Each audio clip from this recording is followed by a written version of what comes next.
Hello, we're live. Do you know what? It's so hot. I mean, I'm not even kidding. It's so hot.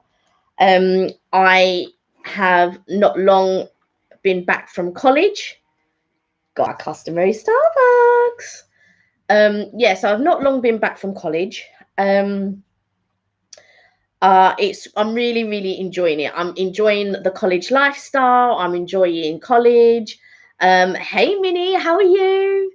And so and it's weird being back learning stuff. So the learning for me is not the problem, it's the retaining of the information that's the problem.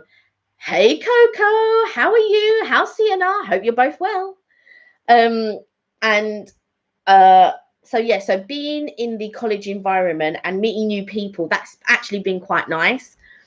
And sort of taking in the classroom environment, being back studying, all of that type of stuff. I'm really enjoying it. I don't think I was excited about it. And I wasn't nervous about it. I was nervous more, I suppose, about retaining the information. And even now, when we go back and do stuff, um, I'm good. I'm good. Thank you for asking, Coco. I enjoy the classroom. I enjoy sort of like, you know, learning and all of that. And plus, because I suppose I'm older as well, my understanding of things are a bit better. It's just actually putting them into practice is not that good, if that makes sense. So when a teacher explains something to you, my level is sort of above that. I can understand what she's saying, but actually putting it into practice is slightly difficult. I'm actually just come back from college, Coco, so I'm just sort of getting to grips with the studying, really. And each day you get this like sheet of paper that explains what to do, what you're going to do, you know, how to do this, how to do that. And so and it she called it rote learning, which is the way that I'm used to learning. And while I am used to rote learning, it's different to online learning. So when you do your online learning, which I've not really done before, I did a module the other day which was online, which is you watch a video, you answer some questions, you get a certificate at the end.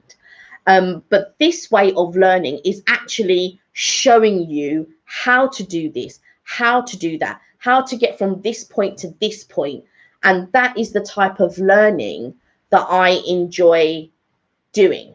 So the other type of learning, the online learning, not that I don't like it, I just can't be getting on with it. Guess what?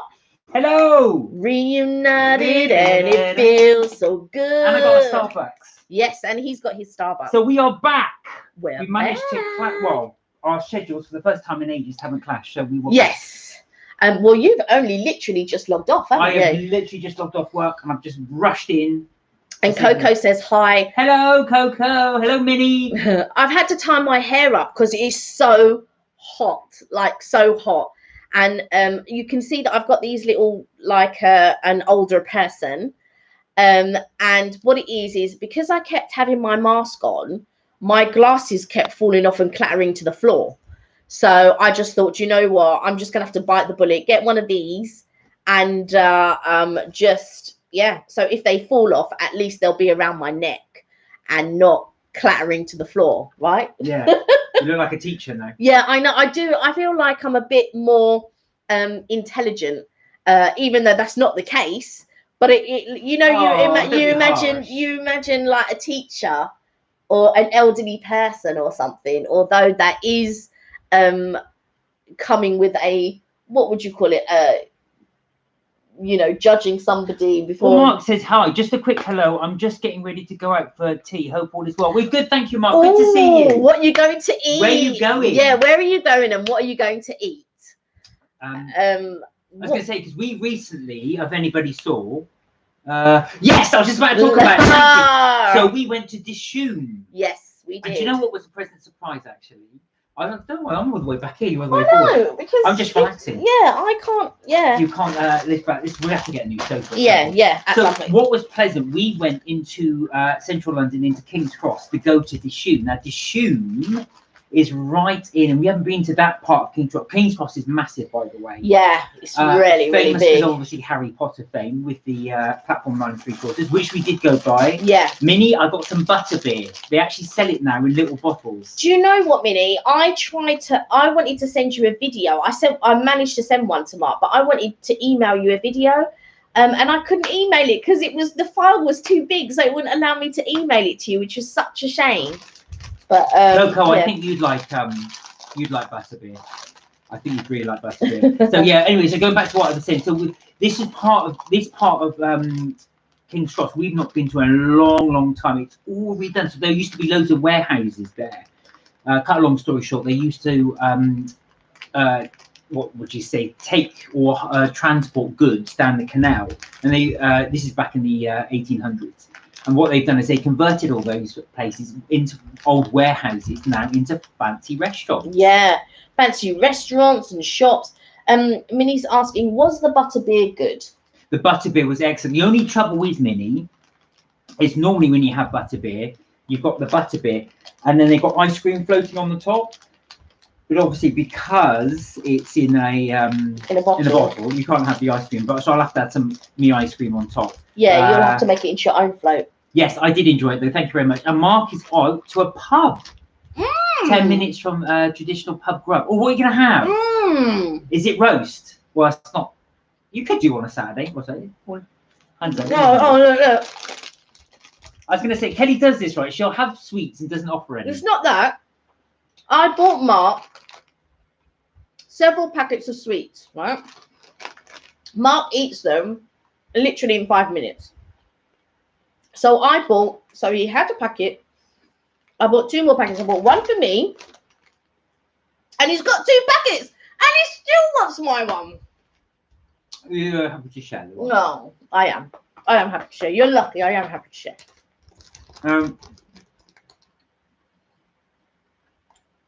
Sorry, this is a bad idea. We both eat at the same time. Yeah. I'm trying to chew. I'm just trying to read Coco's message. Coco said, Sienna said how nice you guys are. Oh, thank you. Thank you. And you're lovely too. Both of you. And we're very lucky to have actually everybody on here as well. Yes, we are. So we thank you very much. I know we've been sort of holding the fort intermittently, but hopefully we're back now. Our college schedules are now aligned, so we should be all okay. Yeah, hopefully. So yeah, Mark's restaurant. Tell us what you're gonna have, Mark, or roughly what they sell. You probably haven't decided actually. Send us some pictures. Oh, that's a question I want to ask, because when you guys go to a restaurant, do you look at the menu first and then decide what you're gonna have before you get there, or have a rough idea, or do you like it to be a surprise and just rock up and then find out what you're gonna eat? Coco says you were making a blush.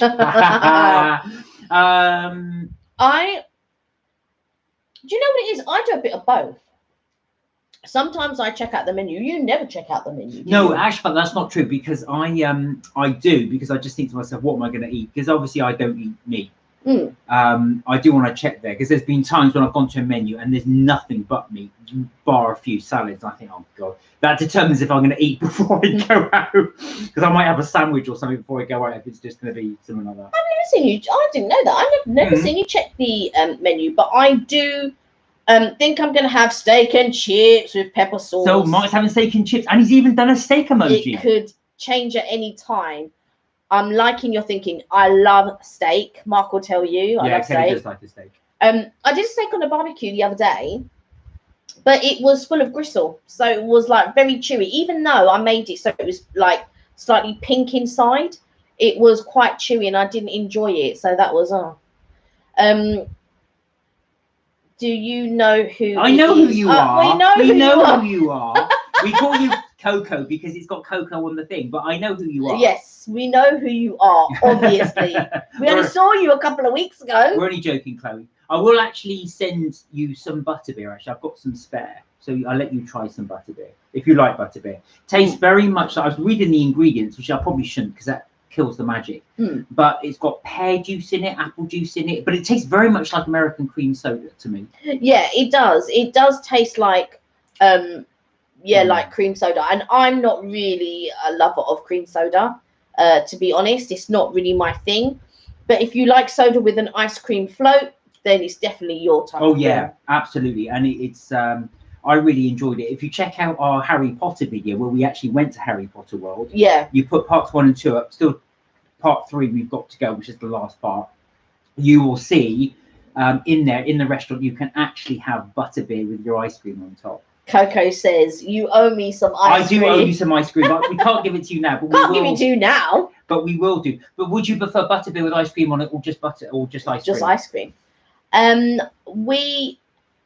Minnie, did you try butterbeer when you went to Florida, or did you try butterbeer or pumpkin juice? If you tried both, which one is your favorite?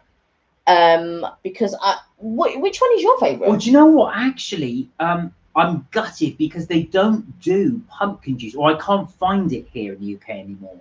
Now, they used to sell it in Harry Potter World, and they stopped selling it. I don't ever remember that. I might be wrong, though. I might be wrong, but I've definitely had it in the UK, and I've definitely seen it on for sale. But I cannot find it here. So this is the thing. So at the moment, I'm kind of restricted to butterbeer. But I did notice that butterbeer in the United States does taste the same as it does in the UK, which is good, because I wanted it to taste that way. I do miss getting a little tankard with the butterbeer. And the ice cream on the top. Yeah. Oh, Mark had a fantastic Chinese takeaway last night. House chili, honey, extra hot with rice and chips. The king prawns were massive. Oh, do you know what? We haven't done. One thing we do want to do, hopefully when the weather gets better, when it's a little less crowded, is actually to have go to Chinatown in London and have a Chinese. Yeah, that's one thing we do want to do. There is a place in Chinatown, and Red Dragon? No, Royal Dragon. They have the Golden Dragon, which is a massive restaurant, and then next to it is a smaller restaurant called the Royal Dragon, and the food there was lovely, but it's actually now turned into a different restaurant. Now, I don't know if they still do the same menu, or it's just under new management, or the menu's completely changed. But that food was really good, and I'm heartbroken that it's gone, but we'll have to see. Poor old Minnie didn't get to have any butterbeer because the lines were too long. Oh, no. So, hopefully Tom. And Tom, hello. Hey. Tom said, I'm watching us on full screen for the first time. I don't know how that's going to look to me on big screen. Mark also said, he watched Harry Potter Part 2. Have you any? No, he needs to watch. He needs to watch Harry Potter. Yeah, well, hopefully we'll upload the third part, which is the last part. The reason why we did it in 3 parts was it was just so we were there all day. Yeah. And otherwise it would have been an hour and a half video. So and I just thought if I just cut it down. Chloe choking. Chloe, why is Chloe choking? What were you coughing and spluttering at? We haven't done any more fish and chips, no, Mark. No, not recently. No. We were thinking about doing a mukbang, but I don't know how anybody would like to see hearing us go. But ASMR. Yeah, we might do a little fish and chip review. The only thing is with fish and chips, there is a really good one near us. But that was the one that you were actually shocked about. The cost shocked about the cost. I don't know what the weather is here. What is it today? 33 here in London. No, it can't be because it was the hottest day on Saturday. I think. I'm pretty sure it said that on my BBC. Goodness. 32 in Cardiff. Wow. That's probably, I think the hottest it's ever been in the UK is 38. That was in Kent one day, and they reckon it will surpass that this year. God, 28 degrees up north. We're all getting the good weather then. Yeah. We're all getting. I mean, in Cardiff, so you've got Cardiff, Newcastle, and here all getting really good weather. Nice weather. Yeah. Well. How are you finding it, guys, with the heat? Is it something you're okay with, or is it just something that's too hot for you? Minnie, what's the temperature there in Canada? Yeah. And Sienna, stop eating the avocado. Yeah, why are you eating avocado? You're like choking on it. Yeah. Stop eating it. I love the hot weather. Love the hot weather. However, I drove to college today, and then and driving in the mornings is fine. However, was on Friday last week. I was stuck in so much traffic. I thought, oh my God, I've got to find a quicker route home. And I'm not really good when I do new routes. And I was just like, oh my God. So I was looking on the map I was doing it the old fashioned way, looking up the maps and all that. Right, okay. You know, everyone's got their sat nav or whatnot. So I was looking up at the maps. So I kind of had an idea of where to go. I thought, right, cool. So I drove up to, so I drove up and then, yeah, so I drove up because to me, I'm driving up. Yeah, there's not up a hill, it's just driving north. No, but there is a hill. Oh, is that there okay? is a hill. Literally no. Literally up. So I drove up, fine, parked up, cool, right near the college, excellent, found a great parking space. Parked up, went into college, came out. The car was baking hot. I was just like, oh my God. And on Friday, it was really hot as well. And I was sweating in the car. So on the way back, I took the new route, took a wrong turn, obviously, because why didn't I just stay in the left-hand lane, which I didn't. Took a wrong turn, driving all these streets. It was getting hotter and hotter and hotter. I was literally sweating. And then Mark came when I went upstairs to grab something, and then Mark goes, oh my God, you're all sweating. I was just like, yeah, that was sitting in the car. Hot, hot, hot. Mark said roll on Friday when the rain comes. Nash is not coping with the heat. No, dogs don't. Dogs really don't. I didn't realize that until somebody told me that dogs can't actually sweat, which is why they pant all the time. Which is how they so yeah, he must be really struggling in that. You'll have to put some newspapers and plastic bags down and then put a tiny little paddling pool and let him get in and out the little paddling pool, bless him. Oh, I was going to say actually, because it's starting to rain here just slightly. There have been storms forecast. It was, and then there was lightning, and literally it was for 2 minutes. It's gone. There's no rain or lightning now. A couple of drops went on our window. I saw a couple of bits of lightning, and then it was gone. Yeah, Mark said he's very restless. So I can imagine that. Right now it's 27 degrees, and we're having a severe thunderstorm, which also and on Saturday it was raining all day, and Sunday it was like a 30-degree. It was hot. Well, at least that's the fact you've had some of the rain to break down. I know, because you've had intense heat in Canada. It's been really, really hot. I've not been keeping up with the weather over there. Really. Yeah, it's had real heat waves in Canada. Wow. And Cardiff as well, 32. That must have been a real change there, because I know this has been. Well, I mean, this is the hottest we've had it this year. Hey, Tom's has had, like, watching a couple of your videos, Tom. He's had some really good weather up there. Do you know what I mean? I like. I've watched a couple. Cardiff. Yeah, I watched a couple of his videos, and even now you did one yesterday, because I know you did one today, but I've not caught up with that one. But you did one. I think it was yesterday or the day before. And you had like a lot of the music going in the background, but it still looks so bright and sunny. There are 2 left, Mark. So Mark has asked, have you eaten our lint? Oh, right. Oh, yeah. There's 2 left. 1 matcha, which it wasn't actually that bad. I was having an orange. I've never had matcha before, but it wasn't that bad. And 1 caramel brownie. What are you having? Did I have the caramel brownie, or did you have the caramel brownie? No, it was there. No, but I've got 2 of them. No, I haven't had the other one. Oh, okay. Well, yeah. I've had everything else, but Mark said shocking. Shocking. Yeah. So yeah, I have been plowing through those. Very nice too. Yeah. We had a little discussion actually. You weren't here on Tuesday. We had a little discussion on chocolate, on what chocolate to have. Friday, you mean? Friday, sorry. Friday. Beg your pardon. Friday is Tuesday today. Tuesday today. The things are going up, but Minnie said, but we're getting more. Oh, I can't read that. Because heat. Of the fire, which is contributing to the humidity. It's going around. Oh, is there a fire there? You know, when there's a heat wave, if there's lightning can actually cause fire. Forest fire. That's very common. That happened in Australia. It happened in Portugal, I believe. Or was it Greece? But have you got fire happening there at the moment then? Because she's put. But we're getting more heat because of the fire. Yeah, so there is fire there. Oh my God. I always find that sort of thing scary, because they get quite a lot of them in Australia as well, because it's so dry there and arid. So Mark just said he's got to go. So enjoy, Mark. Have a good time. Soon. Bye. Yeah, so I always think, and you get those homes that are by the fires and all of this. I feel it's always quite scary, and then the wildlife, gets caught up in it. And they had that fire. I think it was last year or the year before, when the koala bears were getting burnt and everything. Yeah, that was in Australia. That was the one I was telling you about. Well, that's the thing, because when it gets so arid, it gets so hot, then a lightning strike will just cause a fire, and that's what can happen because the humidity causes the lightning, the thunder as well. That's what causes it. You see all the little koalas on fire. I know. So sad. Anyway, change the subject to burning koalas. We're going to have a sweet. Oh, and we're going to talk about one of my sweets. Yeah, one of your sweets. We're going to talk about that curry. So what did you think of it?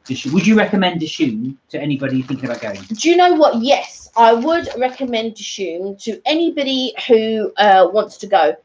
And it is traditional Bombay cooking and food, which would for me. The lamb. I can't big up them lamb samosas enough. Them lamb samosas were just. I know I'm doing this. I didn't eat them, but usually they were good.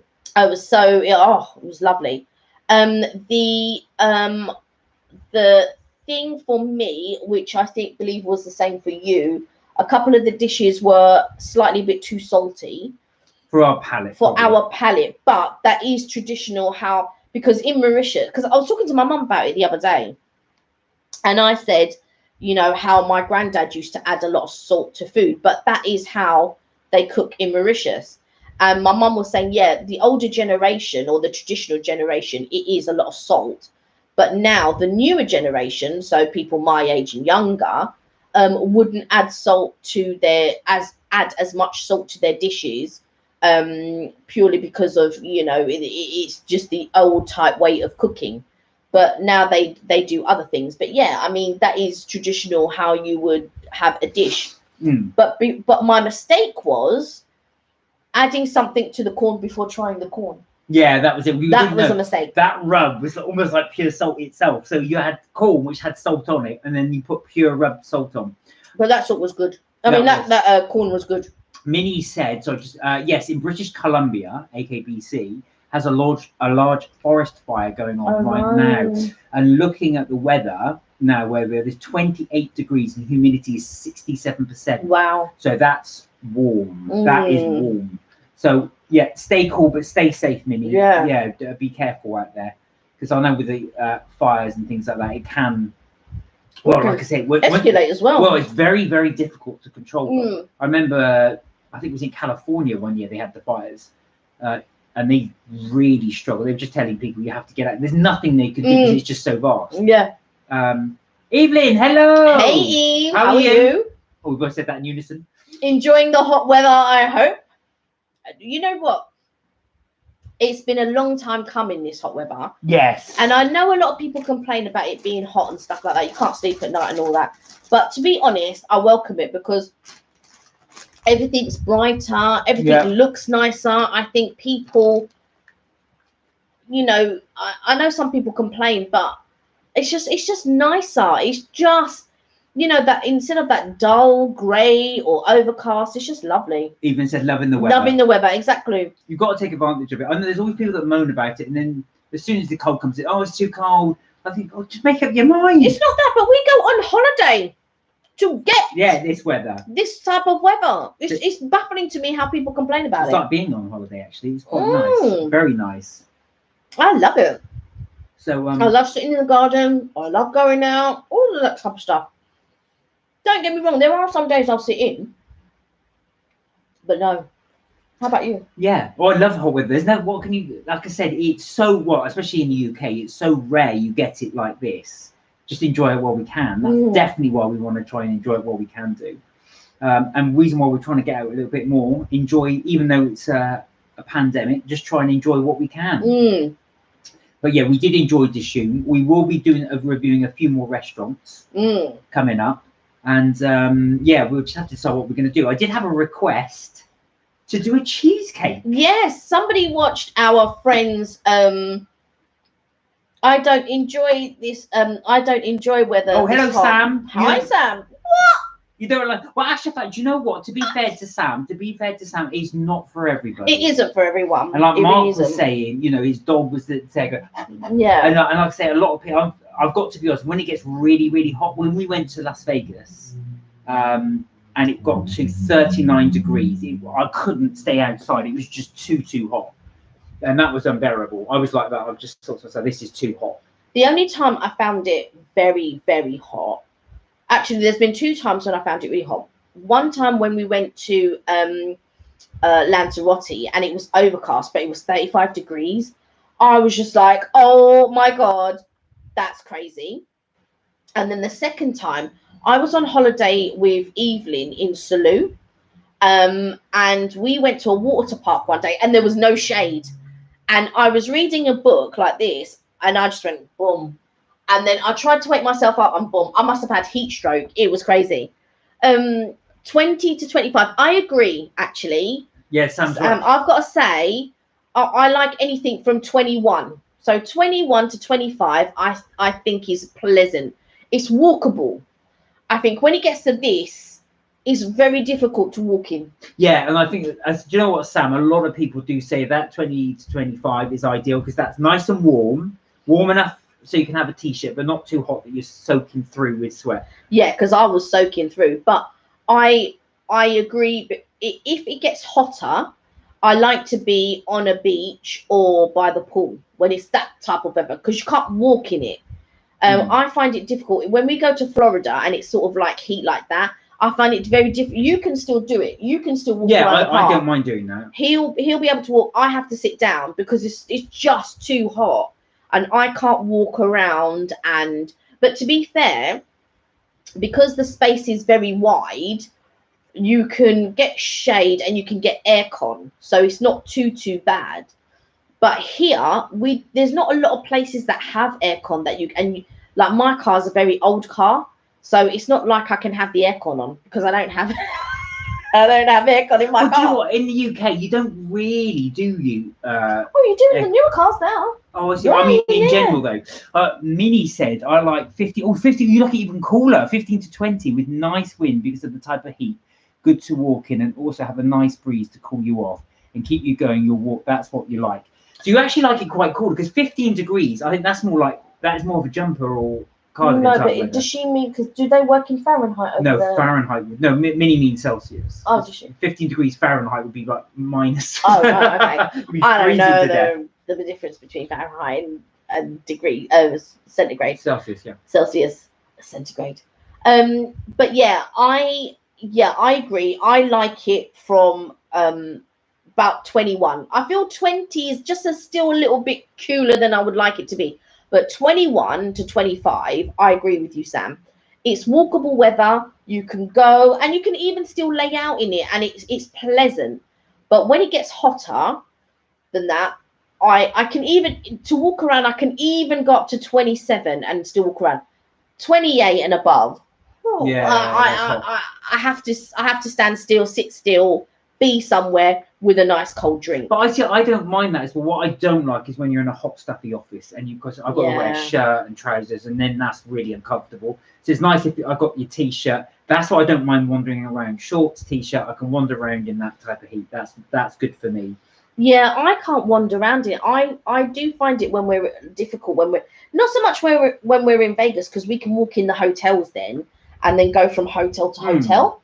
But in Florida, because it's wide open space, that's a bit better. Same, Kelly. I don't know how to work with Fahrenheit. Yeah, I only know Celsius, LOL. So I could tell you in Fahrenheit. I get you, Kelly. It's true. I don't know that and geography. I'm very Don't ask me. Ask this one, not me. Street smarts, you can definitely ask. Don't ask this one. You can definitely ask me. But when it comes to things like geography, what? No, I'm not good at the geography. You're not that bad. I'm not that. I know roughly, but I don't know what country would be next to what country, whereas you would. Yeah, I just read when your cousin was asked name a country in South America and couldn't. So I think you're not that bad. You can name a country in South America. Yeah, but what I'm saying is like I don't know what countries are next to what countries and things like that. No, I'm not. No, I'm not. I'm not even going to pretend I'm not good at geography. Well, we won't talk about geography. Yeah. So the heat, the humidity, everybody likes their own different thing. That's why in our office there always used to be that thing where people used to argue over the temperature. Some people want it roasting up to the top. Some people get really cold very quickly. Others want it cool. In the winter, right? When it gets to the winter and somebody's walking around inevitably somebody's walking around in shorts. No. Because then I have to put my scarf on, I have to put this on, and I'm very cold. Pardon me. But there's always somebody that is hot in the office. And I'm sitting there and I'm freezing. No. That's what I always find. So I mean, I get quite warm quite quickly. So if there's an office thing I actually put the fan on. But then I get complaints from people behind going, "Can you turn the fan off?" So you think, "Oh God's sake!" But you know, people whack the temperature right up. I thought it's that horrible, uncomfortable, false heat. Even when we're at home, right, and it's cold, and I put the heat on, this one complains. It's too hot. It's just too hot. I've got a radiator right there. Oh, it's right there. It's right there because if I'm cold, I'm putting that baby on. But Kelly puts the radiator on in June.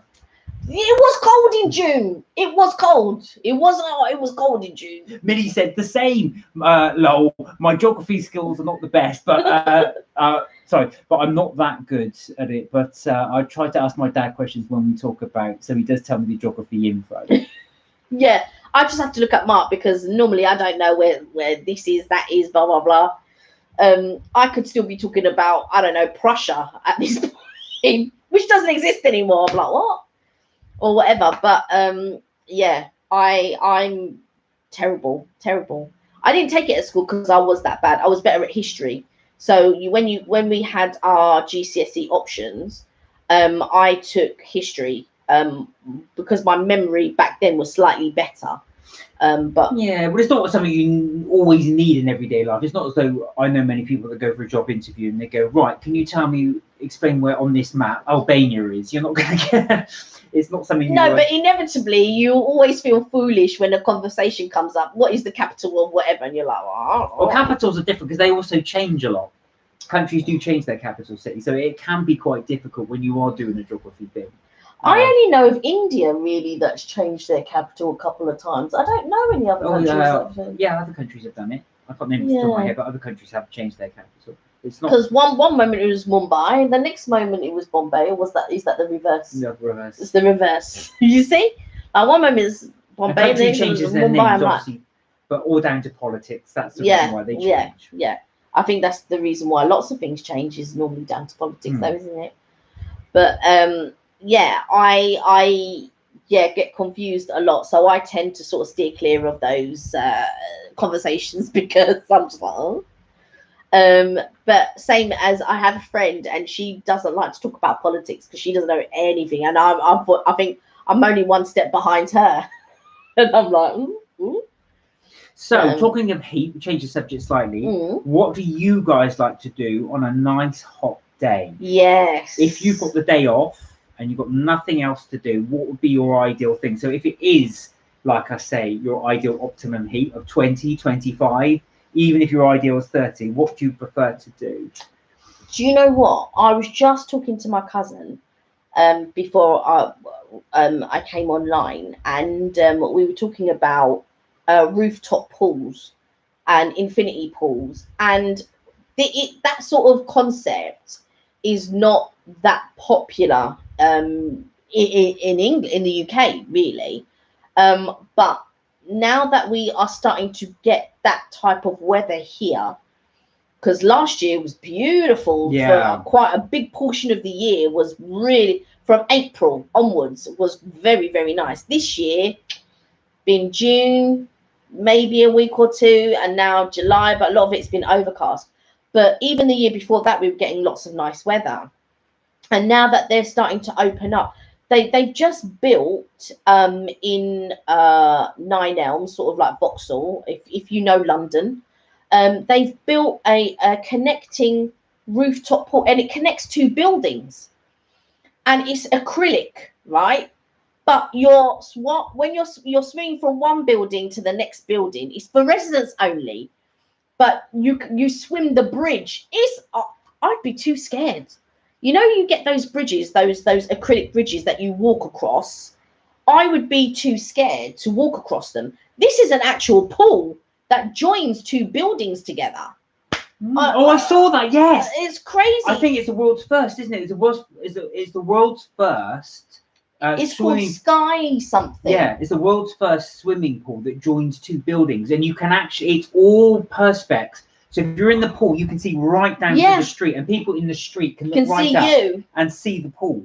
So they built that in London. Minnie said, if the weather is like it is, walking over to the park, I like to.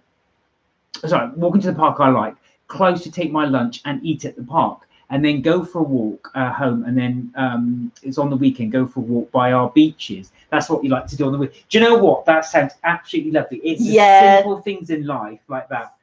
There's a local park, actually, I love going for a walk through, and I haven't been doing it recently because I've been so busy, but I will get back to doing that, especially in this weather. I mean, the fact that you've got a beach not too far from you, amazing. I mean, I'm well jealous. I tell you, if there was a beach, I'd be on it.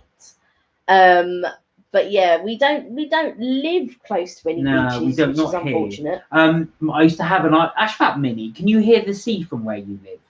So where you actually live, can you actually hear the sea? Because I had an Irish friend of mine. He used to live on the coast, and he said that when he moved to London, he said it really used to depress him because he couldn't hear the sound of the sea. When he lived in Ireland, he could hear the waves. That's what you would hear when you were going to sleep. Minnie said, "Oh, I saw that as much as I love swimming. Heck no, that's too high, and I probably would be too scared. I would be hanging on the wall at the building. Yeah, at the top. Funny, I saw it, and I said to my cousin, I wouldn't be able to swim from one end to the other.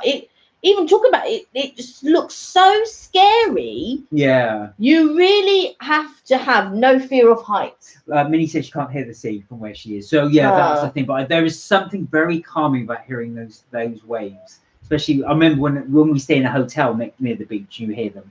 Such a lovely way just to wind down and relax. But yeah, talking of glass walkways, there's also one on Tower Bridge. So in London, I did read something the about very famous Tower Bridge in London, which is when everybody sings that London Bridge is falling down. That's not London Bridge. They always focus on Tower Bridge, which is the big tower one. Right across the top, what they've done is they've actually built a glass walkway. So as you walk up the top, you can actually see right down into the road. Very thick perspex glass. It's a little bit like the tower that's I forget what that tower is. Is it CN Tower by you? And yeah, it's very similar to that. If it's CN Tower that I'm thinking of, but Sears, isn't it? Sears Tower. Is it Sears? No, not Sears Tower. This is the one in Toronto. Oh right, okay. I think it's CN Tower, which is a bit like our BT Tower. I think. Mini or no? Yeah. Because we had this conversation the last time because she asked me, did I go up that tower, and I said yeah. CN Tower, CN Tower, and they've got that perspex bit. It's quite small, but they might have enlarged it by now. I'm not sure, but I was very scared to put my foot on it. Like lots of people were putting their foot on it, and I was just like, oh, it made me a little bit scared. But I've seen the one at Tower Bridge. I've not physically seen it. I've only seen it on other people's vlogs, but I've not seen it live. But yeah, again, I'd be too scared. I don't know. Shall we do it for a video? Maybe we'll check it out. Have a little look. I might watch Mark walk across it. Oh yeah, actually, I don't know why I'm saying that. He's made of eyes. And you look right down onto the road because obviously it's a bridge. So right below it is the road. Your uncle drove us across that bridge once, didn't he? Did he? Tower Bridge. Yeah, to get to your cousin's wedding. This is a long time ago. JP. So I did what? We went across Tower Bridge. Yeah, we went across Tower Bridge. Yeah. Oh right. So yeah, drove across there. But because I was looking as we drove past it, obviously I couldn't see because of the ceiling, the roof of the car. But I was trying to see whether or not I could see the glass right at the top there. But yeah, you do get people going across there.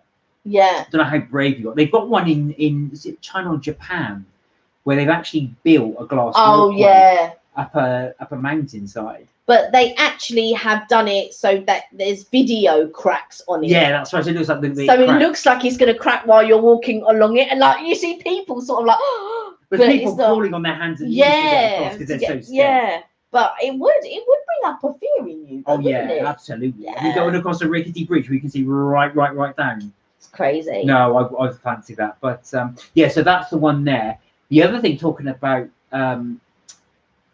buildings and how you talk about the heat. Do you remember what happened with the Walkie-Talkie building? So in London is where the Sky Garden is. Yeah. So there's a build. I forget the actual official name of it. They call it the Walkie-Talkie building because it looks like a walkie-talkie, and it's sort of up in this sort of shape. Yeah. And basically, what happened was they didn't realise somebody parked their car when it first opened. It wasn't that building. Wasn't it? What was it? It's the Shard. No, it wasn't the Shard. Yeah, it was that London Bridge. It was definitely wasn't the Shard. But anyway, what happened was they didn't realise that as the sun hit it, it magnified the heat. And now you can't park on this particular road because it's powerful enough. It melted the car. The car, yeah. But we're in disagreement here. But that actually, I believe, happened at the Shard, and they had to do some type of protective coating at the top of the Shard so that it wouldn't, because that would harm someone. But yeah, so if you were standing there and you know got burnt or whatever, but yeah, they had to. It was, from what I remember, what I read, because this happened a few years ago. It happened at the Shard, and you see the points that go up in a point. It was one of those panels that actually. I'm sure it's the Walkie-Talkie building. You sure it's the one? I'm not going to Google it now, but we'll look it up and we'll tell you on Friday. We'll have to keep that in mind. Yeah, exactly. And Friday and say where was it? So we'll have a little bet. Who's right? Yeah, who's right? So yeah, that heat there. So it just goes to show how powerful these things are, and it's something that nobody ever thought of when they were designing the building. Yeah. You just wouldn't.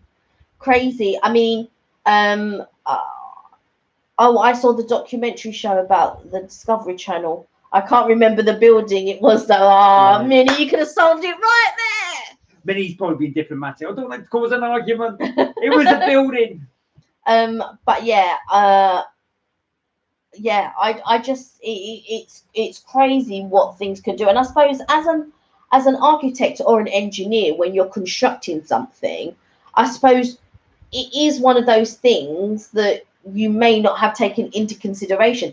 But there is a building that I used to work in, and they didn't consider the wind. Now, you have certain designers of buildings who take wind into consideration, so that when a walkway is developed, if you've got one building here and another building in a certain position, can cause like a wind within that little not tunnel, but walkway. Yeah. And there's been buildings that I've worked in, and they've not taken that into consideration. So no matter what time of day, it's always windy. Unless there's no wind, it's always going to be windy in that sort of walkway. It's crazy. And I also worked in a place where you could open the windows, but you couldn't have them stay open. So there were these massive windows that just like boom, because nobody had even bothered to. And you know, when they do all of this walking around and showing the building, they never actually point it out that there was a mistake that was done, and so now you can't have the window open. It's crazy, but it just shows you how you can possibly forget certain things whenever you're constructing a building. And I just think sometimes you may not take something into consideration, but somebody could have been seen in that car or something. Or yeah, I mean, it would have to be over a space of it was over a space of several hours. Yeah, it was. I don't think if you just sat there, you just frizzle cooking in the car, you'd be like, oh my god. But unless you fell asleep on the road, then you might get affected. But yeah, I think it's it was interesting though that those sort of things that happen. Yeah. So I got slightly waylaid actually. I forgot to tell you. So we've had a request. Oh yes, we have. We've had a request. So somebody's requested that I make a cheesecake from the Friends cookbook. So I will look to do that very soon. Yes. And I will look up the lady's name who asked, the viewer's name, because I can't remember who it was. But yeah, so I will look to do that. I did go for a phase of doing all my little cooking bits, but I haven't done them for a while, so I will do one or two little cookbooks there. But yeah, because you haven't done anything, but I haven't done any baking for a while either. Well, no, I think a lot of it is because we've been going out now. We're going back out. I think we started our cooking and what. Phoebe asked, "Can you make the famous cheesecake, please?" And that was a comment on a friend's video. Which friend's video was it? Oh, when you made the Janice. Oh my god.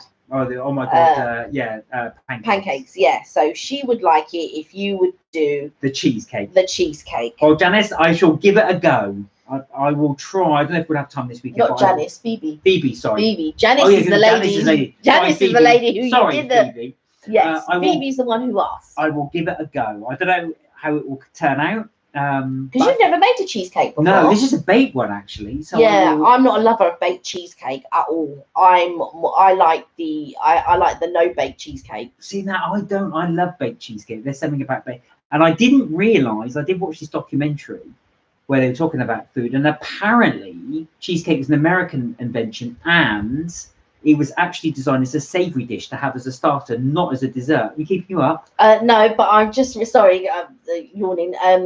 Minnie's googled it. Officially named as 20 Fenchurch Street and 37-story building. Yes, so that is the walkie-talkie. Oh God. Minnie. Here we go. Thank you very much. Minnie. Thank you very much, Minnie. I was thinking, I'm sure I read it, and it was London. It was the Shard. I'm sure I read it. After we made the headlines last September when the his toilet bowl. He eats his food on the toilet bowl. Oh, hello. How are you? Hello. How are you? Thank you for joining us. We have watched some of your video. Minnie said, "Sorry, I had to know." So, yeah, so did I actually. Funny enough, Minnie, I would have gone and googled it afterwards as well. And toilet bowl. I've not watched it because I did try, and I just thought, no, it's not for me. I was watching you sitting on the toilet, and I was like, I don't think this is for me. Well, really happy to have you here. Thank you for joining us. Yeah, and I'm glad you're well. What have you been up to? Have you got any new video? Oh yeah, we're into our focus. Have you got any new videos on the pipeline? Yes, baked cheesecake. Even says Mark. Baked cheesecake. Of course, Evelyn would like baked cheesecake. Oh no. So this is one actually. There's an episode in Friends. I'm gonna have to dig up the. It's over there somewhere. Yeah, I popped it over there. Sorry. Yeah, I did leave it there. You but did, yeah, it was an episode in Friends, which is based upon the cheesecake, and the episode was called "The One with the Cheesecake." So even might know that one. Actually. Yeah, stealing the cheesecake. I think you know that one's called stealing the cheesecake. I think it was. Yeah, something like that. Yeah, something like that. Yeah. So I will make the cheesecake. Yes, and it is the one. It is the episode where Chandler and Rachel. I think Chandler finds it first. The cake. He finds a baked cheesecake outside someone's apartment, and then him and Rachel start eating the cheesecake from Mama's Little Bakery, Illinois. Now I don't know if the place exists. But could you even remember it? Yeah, Mama's Little Bakery, Illinois. The one with the cheesecake episode. Yes, very funny. Yeah, is that where they eat all of it and there's just a tiny bit left? Yeah, and then they have to split the tiny bit. It's not as chingy as it sounds. I run a very clean and positive food review channel. Yes, I'm sure you do. Pun intended. Yes, I eat food on the blog. I know. I really did try to watch it, and I just thought, oh no, I can't. But do you know what? For you, I'm gonna try it again. I'm really gonna try it and concentrate. And you are a genius because that is really niche. I've never seen anything like it. And I know you did one where your brother was gonna do that as well, but I don't think there was something. I can't quite remember because it was a while ago now. But I remember your brother was going to, or did attempt it, or was going to try it. I remember that. Then let me recommend the Mother's Day episode. Oh. I haven't seen that one. What was that one? No, I've not. The only one that I watched was one that you did and one that your brother. Yeah, your brother. Yeah. Yeah. I think those were the two that I watched. And yeah, I don't think I could watch it all in the end. I think. But all right, for you, I'll give it another go. And he's recommended the Mother's Day episode. What have I let myself in for? What have I let myself in for? We should have a little review of that actually when we do our. I'll have a little look. I'm like, oh my god. But yeah. So back to the cheesecake. Have you done cheesecake on the toilet yet? Have you done that? But yeah, you like baked cheesecake, don't you? Oh, I love baked cheesecake. I prefer baked cheesecake than to the cold one. Yeah, I do like it. I don't mind if it's baked and then cooled, but I'm not a big fan of the one you like. The one where you have like all the cream cheese and stuff like that, and it's all cold. Yeah. It's okay. But I love it, and I love the amaretto cheesecake as well. My brother does his foodie fashion show on my channel. Oh right, he matches the food reviews with his outfits. Oh wow, okay. He eats junk food from the trunk of a car. His show is called Eating Junk Food from the Trunk. Eating junk from the trunk. Oh, we'll give that a view actually. So there you go, guys. If you want another review, eating junk from the trunk. Eating junk from the trunk. All right, there's one guy that you watch that pulls his table out. Oh yeah, and I forgot the guy's name as well. He does a lot of reviews, but he does a lot of fast food though. Yeah, as well, no, that's from up north. Yeah, but he's got his is taken off big time. Yeah. Yeah, we'll check that. Eating junk from the trunk. Yeah, that one I think I can actually manage. That one, eating junk from the trunk. But you know, it's a genius idea actually to do it very the base genius, of your car. I think. So he's actually in the base of his. I think both ideas. Eating. Yeah, and I imagine you have a real following, and eating junk from the trunk. Yeah, I can imagine a lot of people would watch that as well. But we like food. Yeah, so we do actually. We really enjoy food. So we and we also like to support other channels as well. So we all give it. His name is Beauty Mark Gabor, like Jar Jar. Like Jar Jar Gabor. Beauty Mark Gabor. That's fantastic. Okay. There you are, guys. So we would like to support other channels as well. So definitely, please have a watch of these. Toilet Bowl food review and Junk from the Trunk. Junk from the Trunk and Mark Gabor. Beauty Mark Gabor, like Jar Jar Gabor. There we are. Give them a watch. Give them a view. His name is Beauty Mark Gabor, like Jar Jar Gabor. Yeah.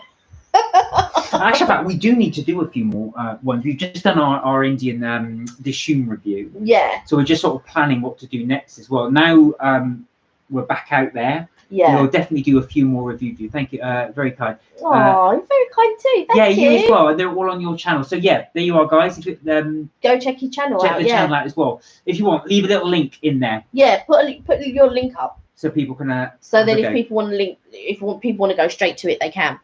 There's someone parked outside the house. Cheek. There's always always.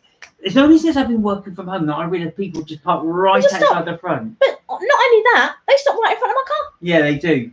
The cheek. They don't stop. They just check phones and then do. Sometimes people making deliveries. True. We are near the train station actually where we live, so that's why we get a lot of people just stop just to drop somebody off and then go back through, which Kelly hates. Actually, one of our neighbours really doesn't like it at all. Yeah. Right, YouTube, let me drop a link. Right, okay.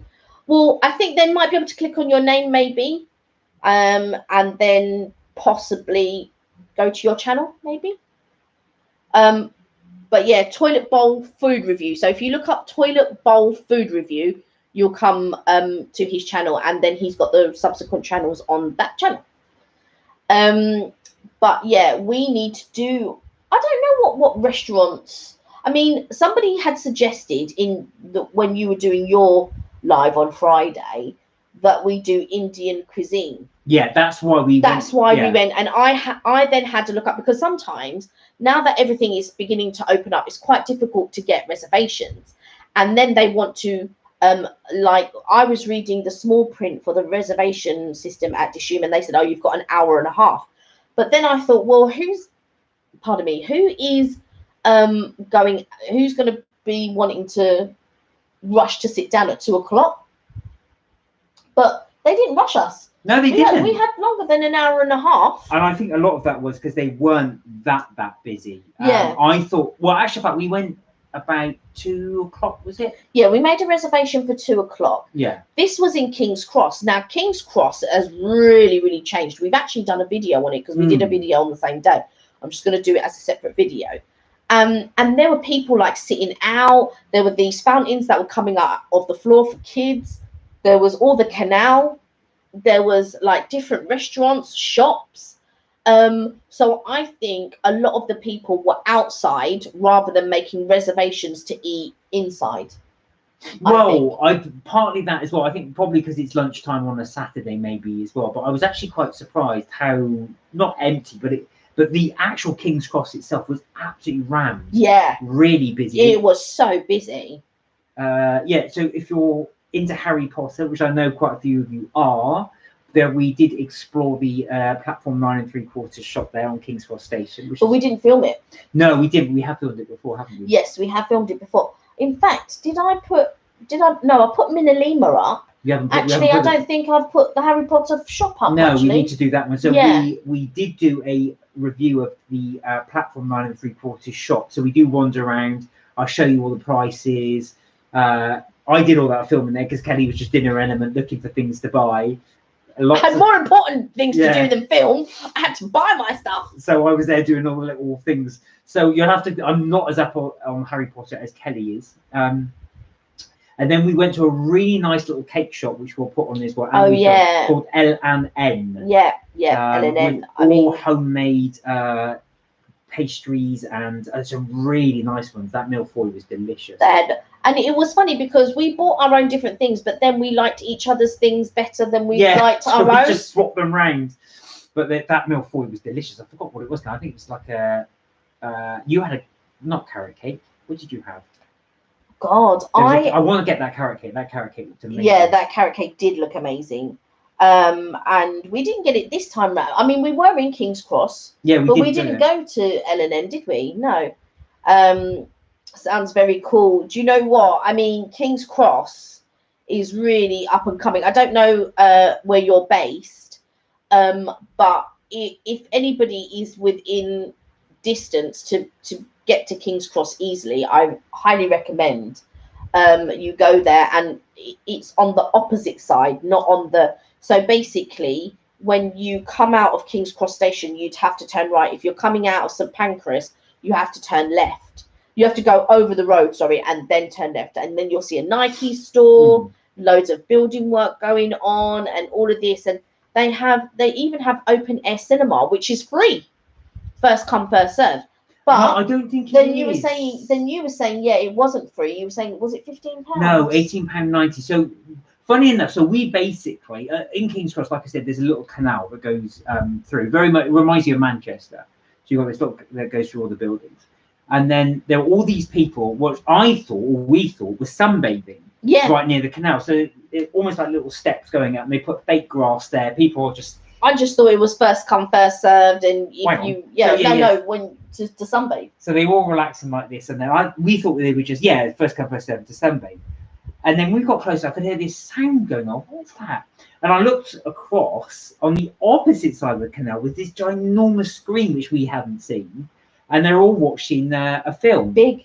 It was big, yeah, that was right. Big. You were right. So, and I think that's what they're saying. So on the tickets, it said first come, first serve. But when I looked online, I think adults were £18.90, and children, I forget, just only slightly more cheaper, but not only slightly. But I don't think there were many big movies. The only newish movie was. I think there might, because basically they were mainly playing Tour de France and Wimbledon, and then after Tour de France and Wimbledon, so they play that every day, and then after those two, that's when they play the films, and you have the time slots for whatever films. But they were playing things like Top Gun was on there. Big, so older movie, Back to the Future. Yeah, older movies. Yeah. They did have a new Grease. One. Yeah, Grease. Yeah. There was something silent. I forgot what it's called now. It's the second one. With the British, I've forgotten the name now. My memory is not with Emily Blunt. Yes, with Emily Blunt. No, that's too scary. They wouldn't have played. Yeah, that. It was on the list. Was it? Yeah, it was on the list. God. So that was there. But obviously, Quiet Place 2. Thank you. A Quiet Place. Thank you, Minnie. Minnie is my brain. I'm thinking that's quite scary to play if you buy children's tickets. No, you won't buy children's tickets. This is a later performance. Oh right. Oh, you mean the one at night? Oh right. Okay. I was thinking. Wow. They do that. That's it. So I must admit, I did like A Quiet Place, the first one. If anybody's seen it, that was actually a good film. I quite liked it, so I do want to see A Quiet Place too. I might watch that actually. It is. It's not that scary. It's a thriller, more of a thriller, I think. Yeah, but I would watch that. I like because the husband directed it, Kransky, the one who played in The Office. I forget his name. Yeah, they're both in it, aren't they? Husband and wife. They're both. Yeah, but he's the director. Oh, okay. Yeah, he's the director. So he directed 1 and 2. Yeah, Toilet Bowl Food Review said it's a very good film. Yeah, it's a good film. I'll have to watch it. I'll have to give it a watch. There are other things that I've been watching, like I've been watching like Loki, and I haven't watched the last episode, so don't anybody tell me about it. But I've been watching Wanda, and what was the other one that was along those lines? Oh, Falcon and the Winter Soldier. Now I'm watching Loki, but I haven't watched the last episode, so I need to watch the last episode. Minnie said, yeah, it was good. I agree. Right, okay. So yeah, so definitely give it a watch. Yeah. I like the fact, and I like the concept of it. I really did. Yeah, and Minnie said, oh, she loved Loki. Ah, yes. Tom Hiddleston is actually a very good actor. He is a very good actor, yeah. When I first watched the first Avengers thing, I wasn't too sure. So talk about, your favourite actor of all time is Peter Sellers. Oh, really? Wow. Do you know what? One of my Pink Panther, or even said, seen both of them. You can find 2 in. That's what I'm gonna. That's why I'm gonna have a look. I'm gonna have a look and see. Watch 1 though first. Yeah, I'm gonna watch 1 first. I'll watch it with you actually, because I'd like to watch that again. Okay. Peter Sellers. Now, is there any particular film of yours you like? I loved Pink Panther, but you know what? I really, really like Doctor Strangelove. That's one of my favourite films. Really, I like The Party, and he goes to a party, obviously, and I just thought that was quite funny.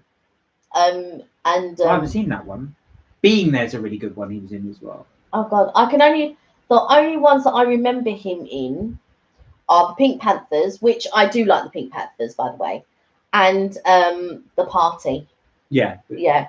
I cannot believe they remade the Pink Panther with what's his name? Not Dean Martin. Oh yeah, with what's his name? Yeah, I do. Yeah. I just thought, why are they doing Steve Martin? Steve Martin. Yeah. Wow, I own about 30 of his films. Yes, Being There and Party are incredible. Yeah. I love Being There. Do you know what? It's such an underrated performance on Being There. Really, really is. Did you like Doctor Strangelove? That's one of my favourite ones as well, because he plays several different characters in it. Plays the president. He also plays the British airman as well. Really, really, and he plays the Nazi, the German. I think he's Nazi. Yeah, he's former Nazi collaborator on it. Oh right. Yeah. No, yes, very much so. Yeah, I don't know a lot of.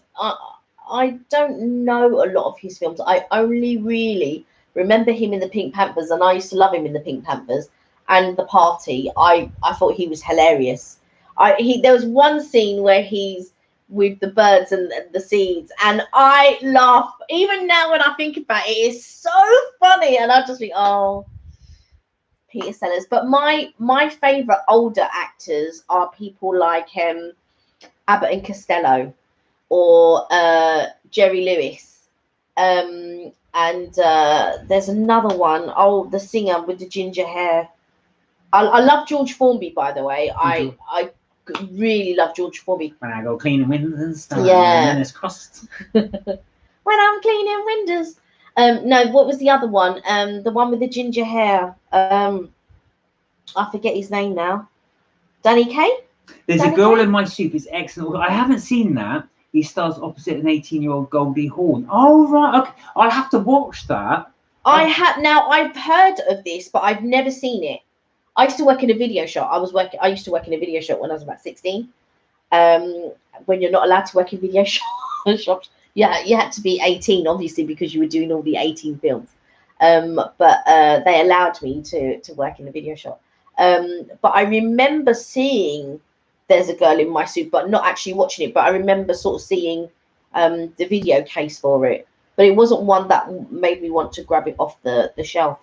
Do you know, one of my old, remember Ian, one of my old friends years ago, he used to work for Blockbuster many years ago. God, and he used to say, he said, look, I'm 20, I was a teenager at the time, obviously just doing part-time. And people will come up to you and go, which is better, Beethoven 2 or Weekend at Bernie's? You go, I don't know. Oh, people used to come along. I used to recommend films all the time. Really? Yeah. Oh, he was told not to. He said, no, don't recommend, because what will happen is someone will watch it, don't like it, and then they'll blame you. There was these girls that came in. There was a mother and a daughter, and their friend was sleeping over, and they said to me, "Oh, what is this? Can you recommend any really sad films?" I said, "Sad, yeah. Beaches, Terms of Endearment." There was another two that I recommend. I can't remember what they were, but Terms of Endearment and Beaches. And I'm just trying to think what the third one was, because I told them of 4 and they picked 3. They came back the next day. They were like, "Oh my god, they were so good. We cried at every single one of them." I just thought, what a thing to want to watch, sad movies. That was crazy. He's Toilet Bowl food review said, "I don't mind saying those 2 films made me cry." Yeah, they. Do you know what they Really made sad. me cry? I can't watch them because they are so sad. Obviously I have watched them, but I couldn't. It's even as I get older now, I think I get a bit more emotional. So even simple kindness or blah blah blah just brings me. Well, this one I tell you, I just like start crying about silly things. But even now, sort of like watching films and that, if anything, like a term of endearment, like a kindness that's happened or whatever, or watching other people cry, that also makes me cry. But I also like watching when, like Mark doesn't really, you don't really like all the Britain's Got Talent and things like that. No. But sometimes when you watch these programs and you can see how badly they want it or how badly, and then they just don't make it. And it could be for the slightest reason and they're crying. And I just remember sort of being in that position when I had to go for auditions and stuff. And just, and you think, I just want it that badly. I showed my girlfriend Terms and she cried also. And yes, I'm dating Lizzie Elizabeth, the pop star. I'm dating Lizzie Elizabeth. Who's Lizzie? I don't know. Who's Lizzie? What? Listen, we're showing our age now. Yeah, so because we're probably Lizzie Elizabeth. Can we Google her or do we find out who she is? It sounds impressive though. I've got to say, Lizzie Elizabeth, dating a pop star. I'm dating a pop star. You sound like a bit of a film buff as well, actually, with all knowledge of your films as well. Got some good taste there in movies. Yes, very much so. But I am a Goldie Hawn fan though as well. Yeah. Overboard. I love that film. Do you know they remade that? Yes, I know. They remade that, and they switched the roles, so the guy's the one that goes overboard. Yeah, for me, that is I think that's one of my favourite of Goldie Hawn. But my favourite of Kurt Russell is actually Big Trouble in Little China. That's one of my favourites. She's a new up and comer. You could find her out on YouTube. Yes, okay. I love film. Love Overboard. Yeah, me too. Kurt Russell was actually really good in it. He was very good in it. But I absolutely love Kurt Russell in Big Trouble in Little China, which you didn't really watch as. No, I didn't watch it in the 80s. It's one of those ones that passed me by, but I will watch it. I do like Kurt Russell as an actor, though. I do think he's a very good actor. Loved him in. You like Escape from New York? He was fantastic in. And I must even recently as well. I really liked him in Hateful Eight. I thought that was a really. I've not seen it. That's Tarantino's second from last one. He did. Oh, right, okay. Really liked Hateful Eight. I thought it was a really good. I remember talking to Evelyn about it. She liked Hateful Eight. Yeah, with Tarantino films, I don't mind them. I like them. I can watch them. I liked From Dusk Till Dawn, but I don't like all of his films. I've got to say. Well, no, it's not. I think he's an alternative sort of director. I don't mind his films. I love all the 80s, as Minnie can tell you, because I know she loves them as well. Back to the Future, Ghostbusters, Mannequin, 16 Candles, Pretty in Pink. When was the last? Actually, I was going to ask you: when's the last time somebody's gone to the cinema or watched a film at home and been blown away by the film? Ooh. Being blown away. Do you know what? I must have been the one film that blew me away in the cinema. And it blew me away because I just went there on a whim. So it's not that I was planning on doing it, but went on a whim. Was Leon the Professional? That was that really blew me away because I didn't know what I was expecting. I just saw it wasn't really. Yeah, with the French guy. Yeah, with Jean Reno. Right. And by Luc Besson. So it's it was American. Gary Oldman's in it as well. I had to do a Tarantino what? Oh, I had to do a Tarantino's suite for my drama class. Right. It was so much fun. Which one did you do? Which scene? Just out of interest. Did you do The one, a friend of mine who was in drama school, Jay, he had to do a scene from Pulp Fiction. You know, the Royale with cheese scene. He loved doing it. John Hughes, yeah, John excellent. Hughes, Weird Science. Oh no, did John Hughes do Weird Science? Weird Science. I can't remember. I can't remember if he did Weird Science. I know he did Breakfast Club. Did John Hughes do Breakfast Club was fantastic. I'm just trying to think. But I love Weird Science. I think it's hilarious. Yes, he did. Weird Science was a fantastic film. It was. With a very, very young Robbie Downey Jr. A very young Robbie Downey Jr. And also a very young Michael Anthony Hall. Yeah. Hey, Sparks! Hello! Hey! God, what time is it there? Because I know it's always early hours of the morning. Good to see you. We did the Indian restaurant review for you. Did you see it? Dishoom? Yeah, I love John Hughes films. There's also one, and it wasn't a John Hughes film, like the guy that plays in Adventures of Babysitting, or there's two titles, A Night on the Town and Adventures of Babysitting. They're both the same film. They just got two different titles. And the guy that actually fancies Elizabeth Shue, he does a film with, who's the guy from 2.5 Men? But Alan, what do you know what his name is? Danson. No. Was he 2.5 Men is with Charlie Sheen. And the brother comes to live with him. Yeah. I forget the brother's name. Yeah. No, I think so in 2.5 Men, there's the brother Alan that I can't remember the actor's name. He was in 16 Candles, and he was in that's right. Pretty in Pink. He plays Ducky in Pretty in Pink. He also plays a film where he has to hide, and he goes to college, and the guy who fancies Elizabeth Shue, it's his cousin. So he has to go and live with his cousin, and he attends college. I can't remember what that film's called, but that also was a good 80s film. Sparks said it's 2 a.m. and yes, you're about to watch the Indian film video. Oh, Sparks, I'm really glad you joined us. Yes.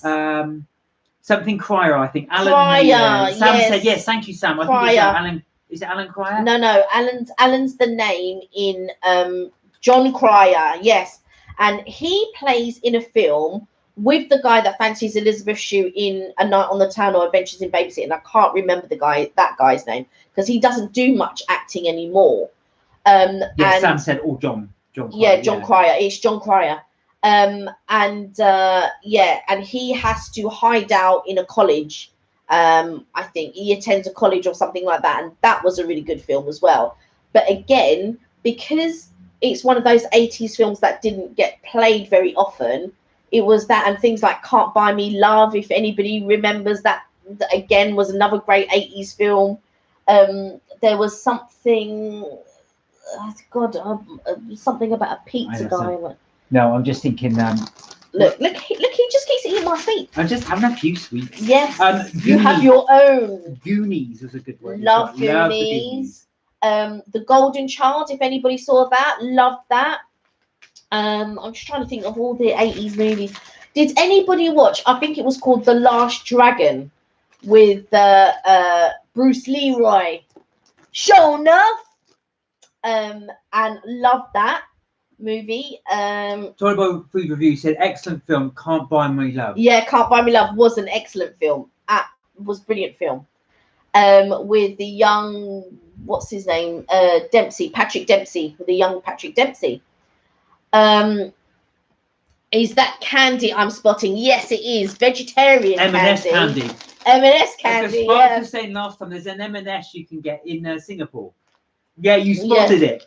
Yeah, in the caterpillar. We also had the Percy Pigs. Yeah, but with this one, because they do a fizzy one, but I don't like sour and fizzy sweets. Oh, I love sour and fizzy. But this one isn't, and I bought it specifically for me. But Mark seems to be eating them. Sparks, they are delicious. I'm not going to lie.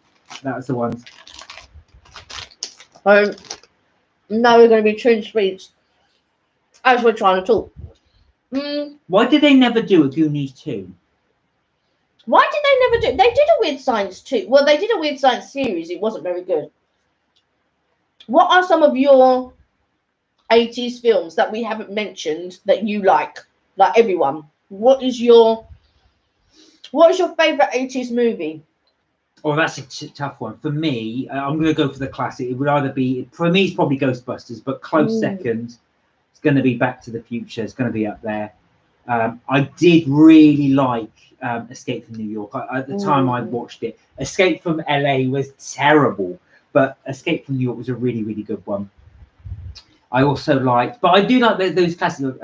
Breakfast Club was fantastic. Really enjoyed that. Never got into Ferris Bueller's Day Off. No. I never understood the appeal on that one. When I was at school, loads of people loved it. When I was at school, everyone raved about it, and I thought I must watch this film, and I didn't think. We're both leaning forward to rejoin. Another little known 80s film is Valley Girl with a young Nick Cage. Okay. He may have gone by Nick Coppola back then. Oh, yeah, of course, because Francis Ford Coppola is his uncle. Oh, is he? Yeah. That's interesting. Spark said Back to the Future is one of my most absolute favourites. Such a comfort movie.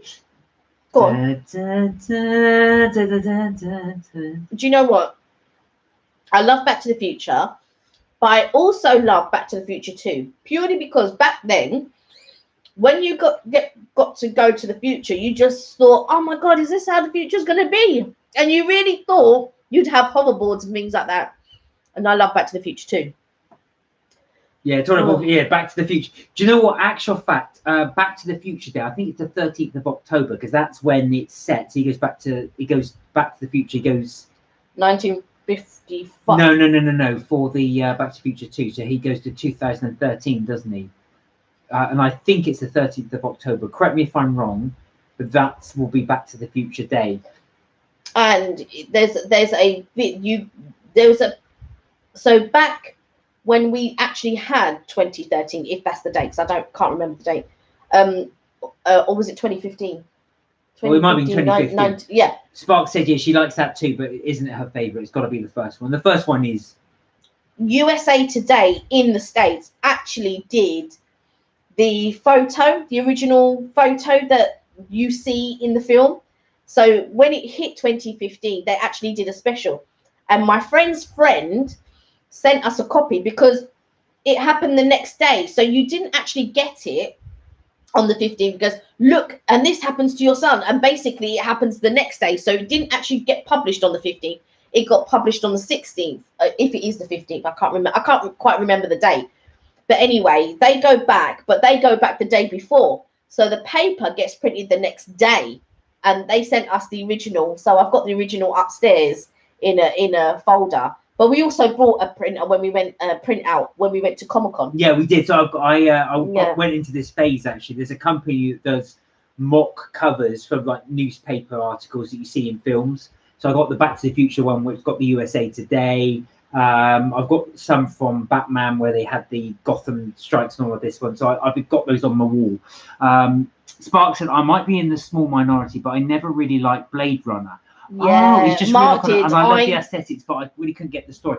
I was the same. I'm the same, Sparks. I've got to say, never really got into it all. I raved about it to Kelly. You've got to watch this film. It's an amazing film, and Kelly didn't rate it at all. No, I watched it. I took the time, and I thought, right, I'm going to watch this Blade Runner business, and it didn't. Now, Minnie's bought some good ones to the group. So she's got Dark Crystal. You like the Dark Crystal? No, I don't mind the Dark Crystal, but my one is the Labyrinth. Now, Labyrinth, that's a really good choice, Minnie. Clue, I love Clue. Oh, Clue was brilliant. I absolutely love Clue. Has anyone ever seen Young Sherlock Holmes? That's another one of my favourite, Young Sherlock Holmes. It was a Steven Spielberg movie. Stand By Me was okay. It was very popular when I like Stand By Me. That's another good choice. Yeah, when I was at school, it was all right. It's not really my thing, but I've got to agree. Labyrinth, Back to the Future, and Clue, and Young Sherlock Holmes. If anyone's seen that, I love that. You remind me of the Babe. Oh, babe. Ferris Bueller Day Off was so funny. We were just talking about that. No, we didn't understand. I don't mind watching it, but it wasn't one of those films that I thought, oh my God, I've got to watch this. Toilet Bowl Food Review said, how about Watership Down? Watership Down is quite sad. It makes me cry. But it had the music to it. It was fantastic. Simon and Garfunkel. Burning like fire. Really, really good. Did you know that the town, I thought people didn't really spot this, it was a Welsh town called Larrigub. Oh. That was the name of the town. There you go. And I'll use it on Kelly. What's Larrigub backwards? I don't know. What? Backwards. Yes, I know, but Larry Gub. I don't know. So it would be Bug. Yeah, you're close. Basically, the guy couldn't think of a town, so he took the word bugger all and reversed it backwards to Larry Gub. Oh, It's bugger all God. and that's where it's from. So that's why it was called Larry Yeah, Gub. it was on, they did a remake of it which wasn't as good as the original. But it does make me cry. Well, they relocated it on Netflix along with the Labyrinth reboot on Netflix also. Oh, we'll have to have a watch of that. I've not seen Watership Down for years. Very much like the original Lion, the Witch and the Wardrobe. When that was on, that was yeah. But you know what? The Lion, Witch and the Wardrobe, the BBC version compared to the one that they did later on. Don't get me wrong, the one that they did later on with what's his name? I forget his name. The one who played James McAvoy is good. But the old BBC version of Lion, Witch and the Wardrobe, I love it. I still watch it now. Things like Boxer Delights. Boxer Delights. People, sorry guys from the other countries, you wouldn't have heard of this, but things like Boxer Delights, things like Lion, Witch and the Wardrobe, Stigger the Dump. All of those types of stuff. Minnie said the only reason that I can relate to Ferris Bueller's Day Off is because I can relate to wanting to go on an adventure day, right. Skipping my classes and just having fun. No, totally get. It was just us. Yeah. It was one of those things. When I was at school, all my friends recommended Ferris Bueller's Day Off. Watch it. It's brilliant. So I think I probably had it hyped up so much. I was expecting this top film. Don't get me wrong. And the soundtrack by Yellow was great in it. Do you know what it was? I think for me it was the opposite, because I used to watch. Our school system here is not as exciting as, you know, your school system in Canada and your school system in US. So just to stop you there, Toilet Boy Review. So I had a wonderful time hanging out with you guys today. Ta-ta from that. We did too. Thank you so much. Thank you for joining us. Thank you. That was really good. Thank you. Oh, bye. Sorry, you were saying. And it was the reverse for me, because when I watched things like schools like that, because you had all the, you know, the majorette classes, you had all the cheerleading classes, you had gymnastics, trampoline, and all of that stuff. Our school system here is nothing like that at all.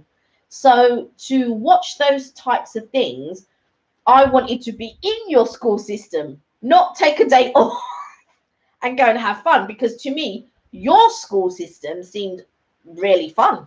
Minnie said it's just a good movie, but not as good as the other movies. I can agree. It's fun seeing something you can just relate to. Wanting to do something like experience them, though. Yeah, I totally agree.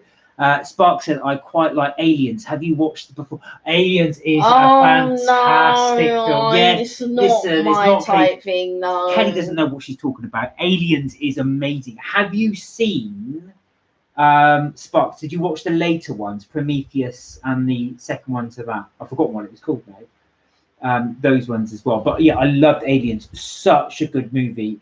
My favourite is the first one, Alien, with John Hurt. That was so good.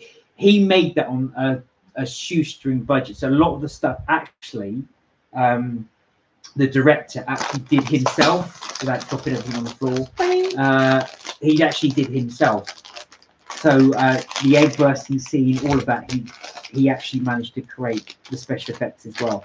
Have definitely watched that. Really enjoyed that film. Not sure, is that your thing as well, Minnie, or not really? Do people like horror genre? Now I know it's a bit of a hit and miss. I do like horror films, but Kelly just won't watch them. Point blank. Refuses. I've seen them all pretty much, except for the latest ones. But I've seen things you haven't seen the latest ones. No, that's what I just said. Except for the latest ones, I've seen things like Texas Chainsaw Massacre. I've seen things like The Exorcist. These are 80s ones. Yeah, what's the one where they were done on a poltergeist? The Manitou. I've seen things that people haven't even heard of. The Manitou. Omen. Minnie said, "Oh my god, yeah, Aliens. I'm rewatching them now because I watched them like 6 years ago. I have to watch them again to refresh my memory." And yes, I love horror. I hate horror. All right. Well, keep quiet then. No. Which ones do you like? Which ones are you into? Are you into the more classic ones, or do you like the more modern ones? So with the more modern ones, Candyman, for those interested, is just being remade. That's coming out very, very soon. Spark said, "Oh, I've not watched the later installments. Definitely on my to watch. I dislike horror movies in general, but I love sci-fi." Yeah. So Sparks, you're more into the sci-fi things. I love sci-fi. Love it. Did you watch the Star Trek ones, the new ones? Yeah, the Star Trek new ones were really good. Yeah. I think Chris Pine and Zachary Quinto. I think that's his name, isn't it? Yeah. No, Quinto. Quinto, yeah. Quinto, yeah. I think they've done really, really good job. Good casting. Good casting. And what was the other one? And of course, all the Star Wars ones that are coming back out now. So they finished the series. And how could I forget the Terminator? Just so iconic. See, I think Terminator 2 is the best one out of all of them. Terminator 2 is a very, very good one. They did sort of go down a little bit. Now, I liked Terminator Revolutions. I think that's the one it was called. That's the one with Christian Bale. Not a lot of people like that one, and it had poor reviews, but I did like that film. I did think that was a good film. Minnie said, "I really like the first Alien movie." Yes, Minnie, I do. And funny, my cousin had a birthday party at the theatre, and we watched some kids movie, but they didn't change the posters. So they kept the poster up, but it was actually for Alien. I was going to say, no, I really like it. Alien was such a good film. That was one of my favourites as well. And I love the idea that all that tension builds up. Funny enough, I bought the DVD for Alien. It's all the music. It's good. They had a commentary by the director, whose name now forgets, Ridley Scott. And Ridley Scott was telling how he did it as well. And he really wanted to build up the tension between the characters. So he asked a lot of the actors not to talk to avoid Sigourney Weaver in the breaks and things like that, and they didn't. She got actually quite tense about it, and he said it really built up the tension in the movie.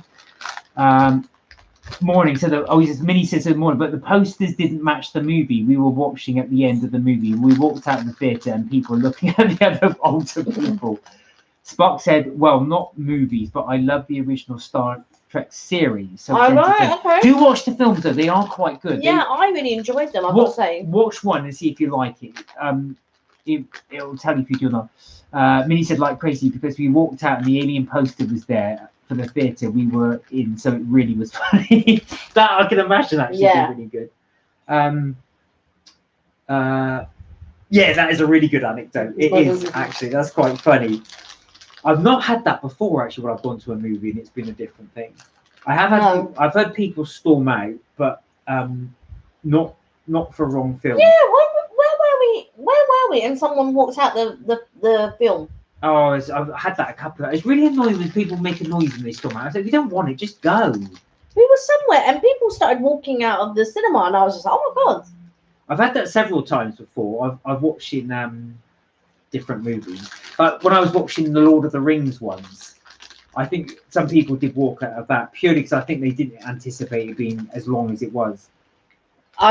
Me and Evelyn, we went to see Lord of the Rings, right? But they were showing all 3 films in one night. It was £25, and they were showing it in Waterloo. They've got a massive IMAX in Waterloo. So I went in. And I was like, really, like, it was good. It was 24. So basically, it was starting at, I think it started at 8 or something like that. But it was going to continue until the early hours of the morning. I think it was going to continue until 9 or something like that. So we got our tickets. I was there ready to watch. 20 minutes. Yeah, that sounds about it, Kelly. And I fell straight to sleep. I thought, what a waste of £25. Sparks has asked, do you have favourite foreign films?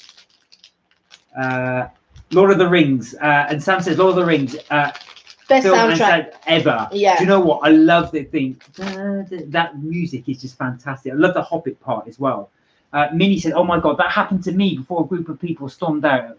They've been so loud and the petty response. I went shh, really loud to them. It was funny though. Well done, Minnie. Well done. Yeah, you got to tell people to be quiet. Do you know what I mean? You paid money to go and see a film, and then you got some idiots behind you or in front of you just making up noise. No. I've had that. Going, this is rubbish. Well, go, just go. Right, Sparks' comment. Do we have favourite foreign films? What about you? I don't. I listen to the main thing at least once a week. Really? Wow, Sam, you really like it. Have you got the Have you got it on the album of it as well? I do like the music was fantastic. Sam, are you based in the UK? Do you get to London quite often? So I'm going to quickly answer Sparks' thing. So in terms of foreign films, I do like a lot of French films. So I do like Taxi was one of my favourite. La Haine, the classic one. I don't mind Korean cinema as well. There's quite a few Korean cinemas I like. Old Boy was one that I really, really like. There are, do you know what, the names are now escaping me now. I'm going to interject. Kung Fu Hustle. I thought Kung Fu Hustle was hilarious. I absolutely loved it. And I used to love all the Jackie Chan ones as well. The older Jackie Chan ones. Right. Okay. So I can say, if you go to do you ever go to the Royal Albert Hall? Because they do the music and everything at the Royal Albert Hall. So if you ever decide, oh yeah, that's something you want to listen to or whatever, definitely, I highly recommend it. Going there. And what I want to do is actually go when they're playing a film. So you have all the orchestra and everything. Oh, that's going to be amazing. I wanted to go and see Harry Potter, but they were only showing, I think it was Harry Potter 2 or something like that. But the next time when they do a really good film, I want to go and do that. I've never been, but I've seen it advertised. Looks amazing. Yeah, it really, really does. God, I'm sorry. Yeah, I definitely want to go and see that. But yes, going back to Sparks, Kung Fu Hustle. Yeah, but I did like all the, like I said, I did like all the original Jackie Chan, the original ones, not so much when he's got moved to Hollywood. Yeah. Sam says some work friends went to the Star Wars a couple of years ago. And how did they find it? I'd like to go to a Star Wars one, actually. Yeah, actually, is that the one you're talking about? Yeah, a friend of mine did one similar. You all dress up and you go. I'm not sure if the same one as well, but they do one with all the orchestra plays. Oh yeah, because at the Royal Albert Hall, yeah, that's when they do it when the orchestra plays. But some people do like to get dressed up. Yeah, and Sam said they loved it. Yeah, that's interesting. So Sparks, go back to what's your favourite foreign films? And anybody else? Has anybody else got a? Yeah, does anyone else have? Because foreign films can be a bit of a hit and miss. Well, also as well, foreign depends on where you're from. So I suppose British films would be foreign if you're. Minnie said, "Oh, I want to do one of those orchestra with the film. I really want to do that one day." Yeah. There was a Back to the Future one apparently. Now, it was expensive. I think they had it in the UK, where they do the same thing, the orchestra playing, but they actually have actors on stage. So as the film plays, some of the actors will do. Oh, that's the experience. Yeah. That's different. Yeah, that's different. Does Pan's Labyrinth? Yes, it would do. Yeah. I think that's Spanish, isn't it? Pan's Labyrinth. I've not seen it. I was debating if it was something. It's good. Pan's Labyrinth is good. I've seen that I want to watch. But I'm very much into a lot of the. Have you ever seen what's it called? Not Naturo. What's the one? It's the one where it's a cartoon. It's an animation, and it's my favorite one as well. I can't remember what it's called. Yeah, I don't know if it's a Chinese or a Japanese animation. Oh, because they've got House Moving Castle. Spirited Away. Spirited Away. I love Spirited Away, and I also love House Moving Castle. I love those ones. Oh, SAHENAAZ is here. Oh, hi. Hello, you okay?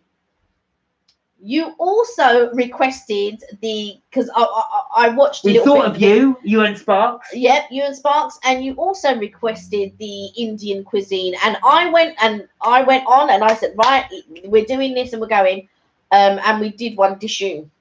And that was dedicated to you and Sparks. Yeah. So after we did I did the live with you guys on Friday, we decided to go to an Indian restaurant because you guys were talking about it. We thought we'll go to one. So we looked at one that had good reviews in London, which was dishoom. But we will probably try another one.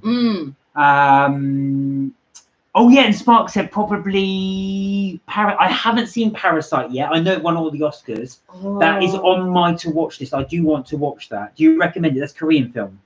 Yeah, you said first time watching Korean. Yes, I do want to watch that one. Oh, I don't know. I have heard of it, but I don't know.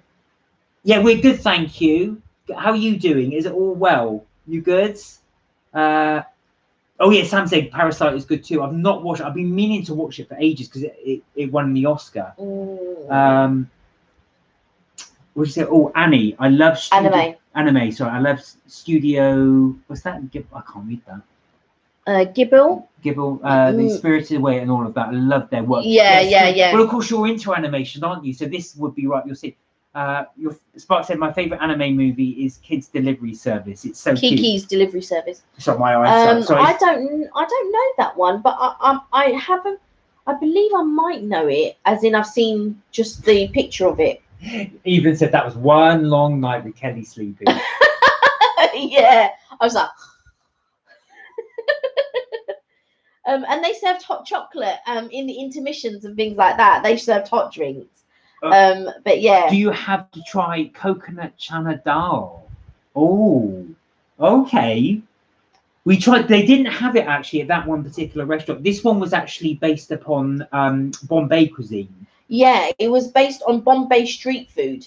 But I was disappointed that they didn't have Peshwari naan. Yeah, but is Peshwari naan something that has been adapted for the Westerners' taste, or does that actually exist in parts of India? Because they did do a naan which was cheese naan, but it was cheddar cheese, and I thought that can't be authentic. But they had a cheese one, and they had the one we had was the garlic naan. Garlic naan, yeah. And what was the other? The other was plain naan. So they only have 3 types there. Yeah. But the black bean dal was really nice actually. Yeah. That was really, really good that we had. But they didn't have the coconut chana dal. But the closest they had would have been probably the black bean dal. But we didn't get to. So I will try it. We will go to another one. We will try that if they serve it. Spark said Parasite is hard to describe because it doesn't fit in any genre, I think. But the cinematography is spot on, and so is the set design. Stunning. Oh wow! I do like Korean cinema. I've watched quite a few Korean films. Well, I haven't for a while, but years ago. So I haven't had a chance to watch really foreign. I don't tend to watch a lot of them. I do if I can, if I got the time. But it's been a long time since I've watched one. Night Wish was one I watched. I think it's Night Wish, the Russian one that broke all box office ones at the time. But yeah, that was the last one I saw. You're welcome. Spike said thank you very much for the Indian food. I can't believe you guys got down to doing it so quickly. If you will try it, it's really heaven. All right, we'll give that again. Yeah. So what was it called again? It was a coconut chana dal. What we will look for one that serves that one. Yeah. They didn't have it. Night Wish. That's right. That's a band. What was it called? Night something. It was called. Oh, that's going to get on my nerves now. It was a Russian film. It was huge in Russia at the time, and it's got on my nerves. I've got it upstairs somewhere on the DVD. I will Google it. Yeah, Night Wish is a band. You're right. I'm mixing the two up. But that coconut chana dal sounds nice. Yes, it does sound good. We did have. I'm sorry, I flipped in between now between movies. Movies and food. We did do the best of both. We did do one which was really nice. It was paneer, the one I had was paneer and pineapple, and it was all done on the grill. That was really, really good. That was really, really nice. But you said it tasted better with the pineapple enhanced. Yeah, you had to have the two. Yeah, because it had more of the flavouring in the pineapple. Yeah, but we will do that. So I must write that down. Coconut chana dal. Yeah. Chana dal. I have to have a little Google and see. Is that the one you would recommend? Is that the best one to try? Yeah, if we have a Google, we'll see where it serves it. I think as well, because obviously for the different restaurants would do the different regions of food, and therefore obviously that one didn't have it. Hello, ma'am. You must try coconut chana dal. Right, we will. This sounds amazing. Right, you picked this up now. That's the challenge. That's it. You picked it up. We've got to try and find it and taste it. But back to let me know. Is Peshwari naan an Indian thing, or has it been adapted for like the Western taste buds? I'm very interested to know. Yeah, because I don't know if they would have that in India, Peshwari naan, but I really do like it. It's one of my favorites, and I do like to have it with a dal of some sort. But in Mauritius we have something called dal puri, which the roti or the bread or whatever you want to call it is made with split pea. And yeah, it's quite hard to do to get it into the dough. It is quite time consuming. So when you go there, you eat loads. And we went to a Mauritian day, and Mark ate so many. Yeah, they were really good. Dal puri. So you've got the chickpea thing inside the what? Not bread. What would you call it? Not chickpea, split yellow split pea. Yellow split pea. Sorry, and they'll put that in there, put it down into almost like a chapati. Yeah, they just roll. Yeah, roll and roll and roll. Yeah, and then thing. I want to send how to cook chana dal. Okay, yeah, you would try to cook it, wouldn't you? I wouldn't be able to cook it as good as you. Yeah. No way. If you go to to our about page, there's an email there. If you use that email, then Mark will give it a go. I'm not going to attempt it, but Mark will give it a go. Yeah, right? You'd give it a go. If you watch me make it, you'll be there going, "Oh, what's he doing?" It's not that way, my God. I will try. I will try. You will try because you're good at that. You will try. I'll be like, So I'll follow your recipe. All right, the challenge is there. I'll follow your recipe and I will make it into a video and upload it. So you got two now. You got Phoebe's one to do. Oh God, I got to do the cheesecake and I got to do the chana dal. The chana dal. Okay. Right. Okay. Are you able to give it instructions? Is there any cuisine you guys haven't yet to try but want to? I'm dying to try Ethiopian cuisine, but there's no restaurant selling it here. That's what's fun. And oh my God, film the process for us. Do you know what? Actually, fact Sparks, there is an Ethiopian restaurant in North London.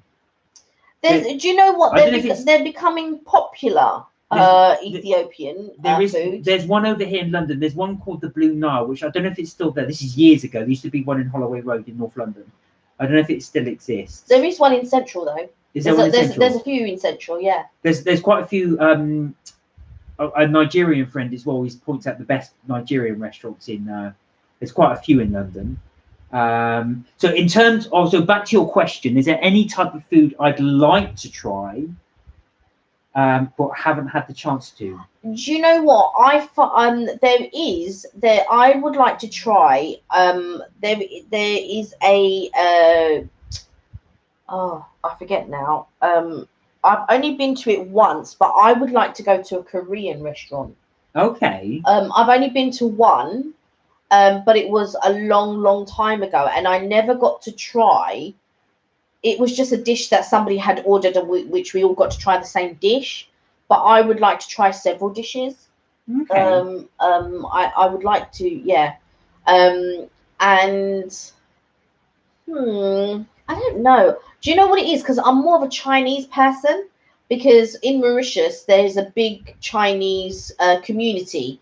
So, and they do a Chinese fusion in Mauritius. So whenever it's automatically, I think, oh yeah, Chinese.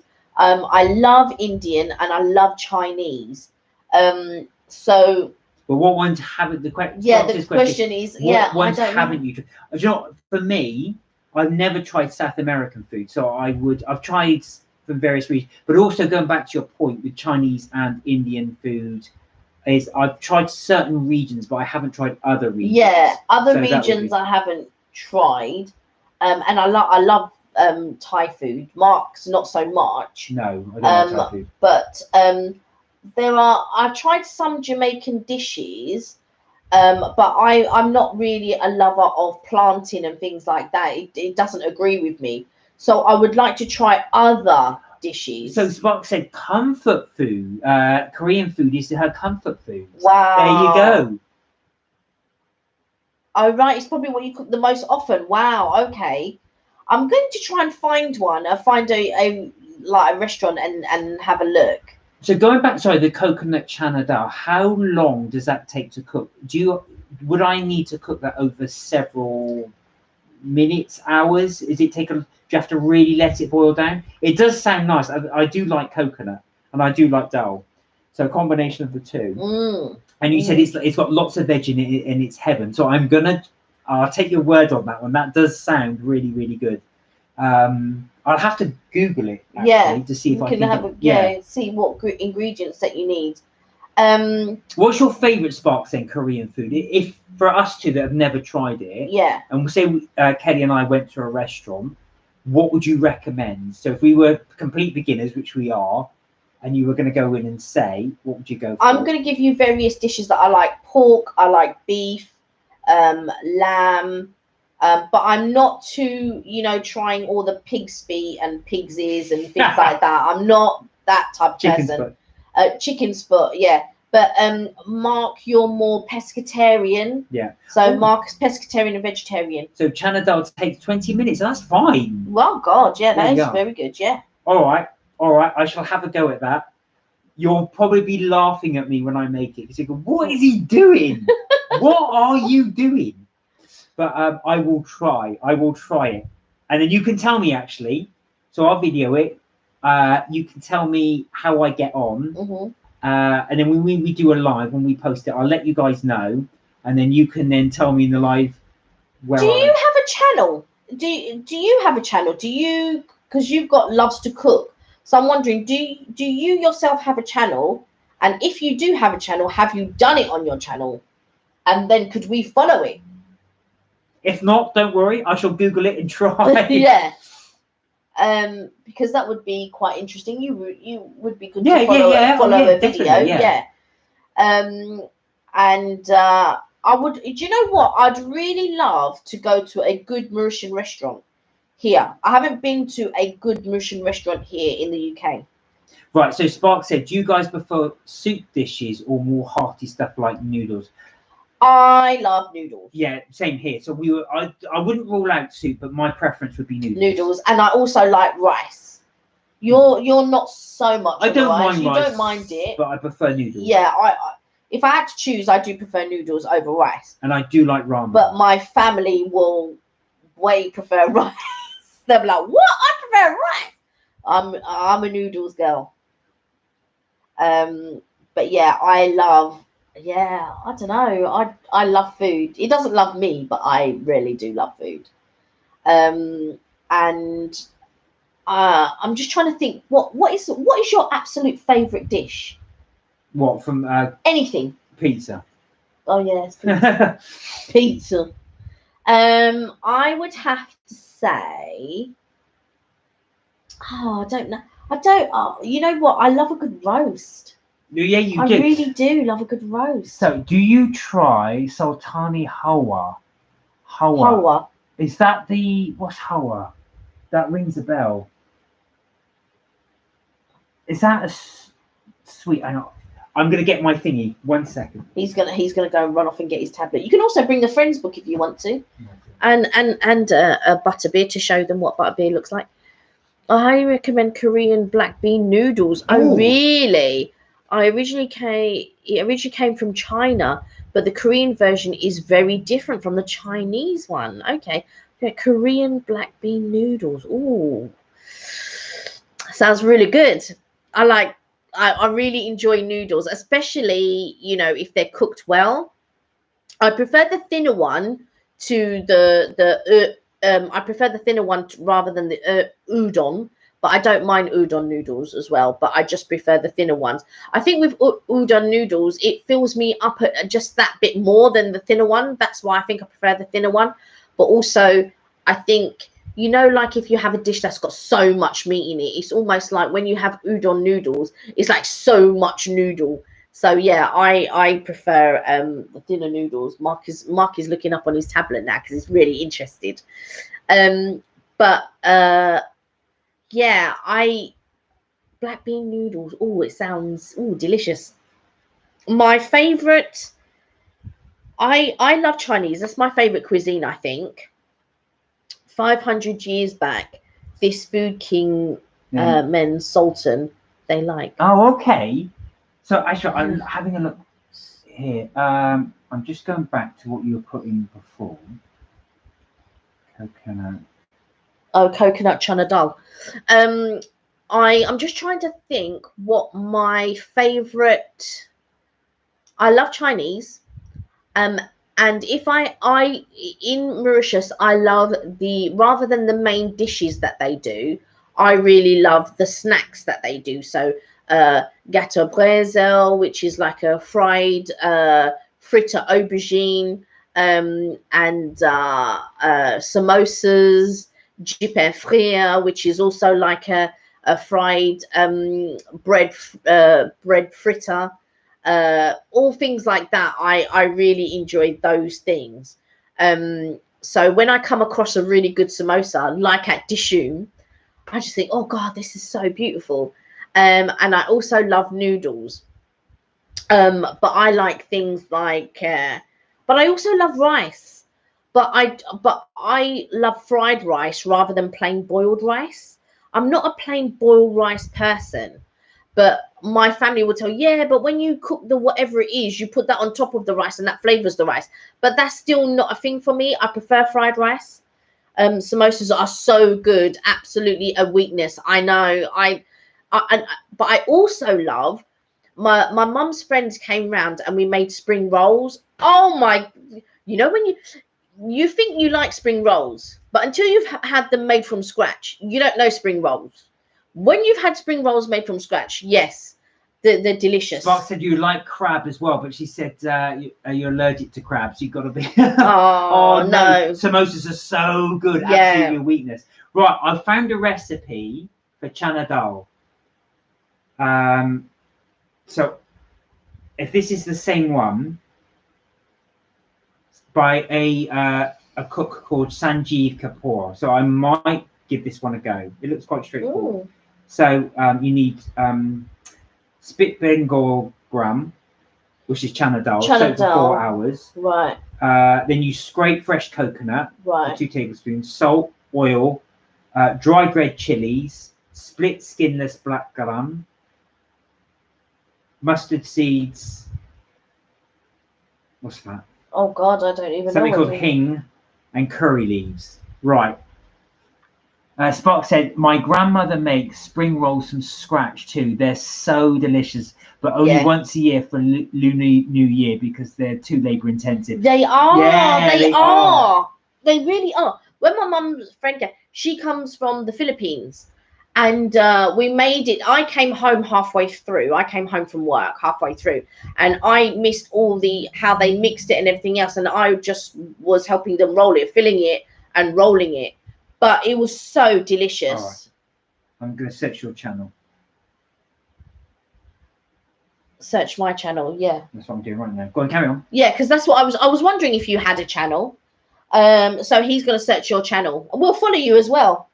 So he's going to search your channel. But I love anything that is made from scratch. But I also find it very tiresome to do things from scratch. So there are the odd dishes that I'll do from scratch, your pastas, your noodles, your rice, those sorts of things. But anything that is like labor intensive, like samosas or spring rolls or anything like, then that gets a bit above my head and I just think, oh, I don't really want to make it. I don't want to do this. I got you. I found you. Oh, he's found you. There she is. Okay. So I'll go. We'll follow you. We'll follow you. Yeah. We will follow you. And I've seen your coconut chana dal recipe. Right. So he's gonna follow. Right. Okay. And you put that on 6 days ago. Is that right? Okay. Welcome. Right. So yes. So we're just.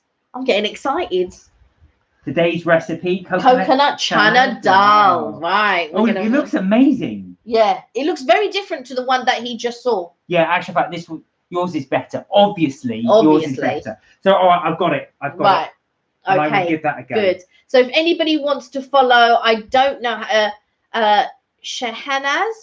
SAHENAAZ loves to cook. SAHENAAZ loves to cook, or SAHENAAZ loves to cook. If anybody wants to follow her channel, if you're very much into Indian cuisine, we're just having a look now. Yes, follow her channel. yeah, I mean, don't enjoy cooking. I prefer baking. I think, Minnie, you were saying the same thing. Is it you prefer baking to cooking? I mean, I will cook. That's not a problem. I just don't enjoy the I just don't enjoy it. I prefer to bake. So we were talking about baking today. A lady was saying to me in college, she was saying, "Oh, do you bake?" And I said, "Actually, yeah, I do. I haven't baked for a while, but I do like to bake. I like baking more than cooking, Minnie." Yeah, exactly. Oh, she says it's a new channel. I'm just looking at it now. So you've got 2 chopped onions, coconut chunks. Got it. I've got it. Right. So He's got it. I'm watching it while doing a live. Yeah. So I'm going to watch that later. I will watch that. I want that rum pineapple recipe. Do you know what, Tom? I took a picture of it, but you don't have your email because I was going to send it to you, but you don't have your email on your about page. So I couldn't send it to you. But if you want, on one of the lives or whatever, I can always put it on the screen. And the only other way is if I do a baking, which do you know what? Really, I should do. I will do a pina colada cake. Tom's talking about pina colada cake, and I should really bake it really, and then you can see how it's done and the recipe and stuff like that. I did it off the whip.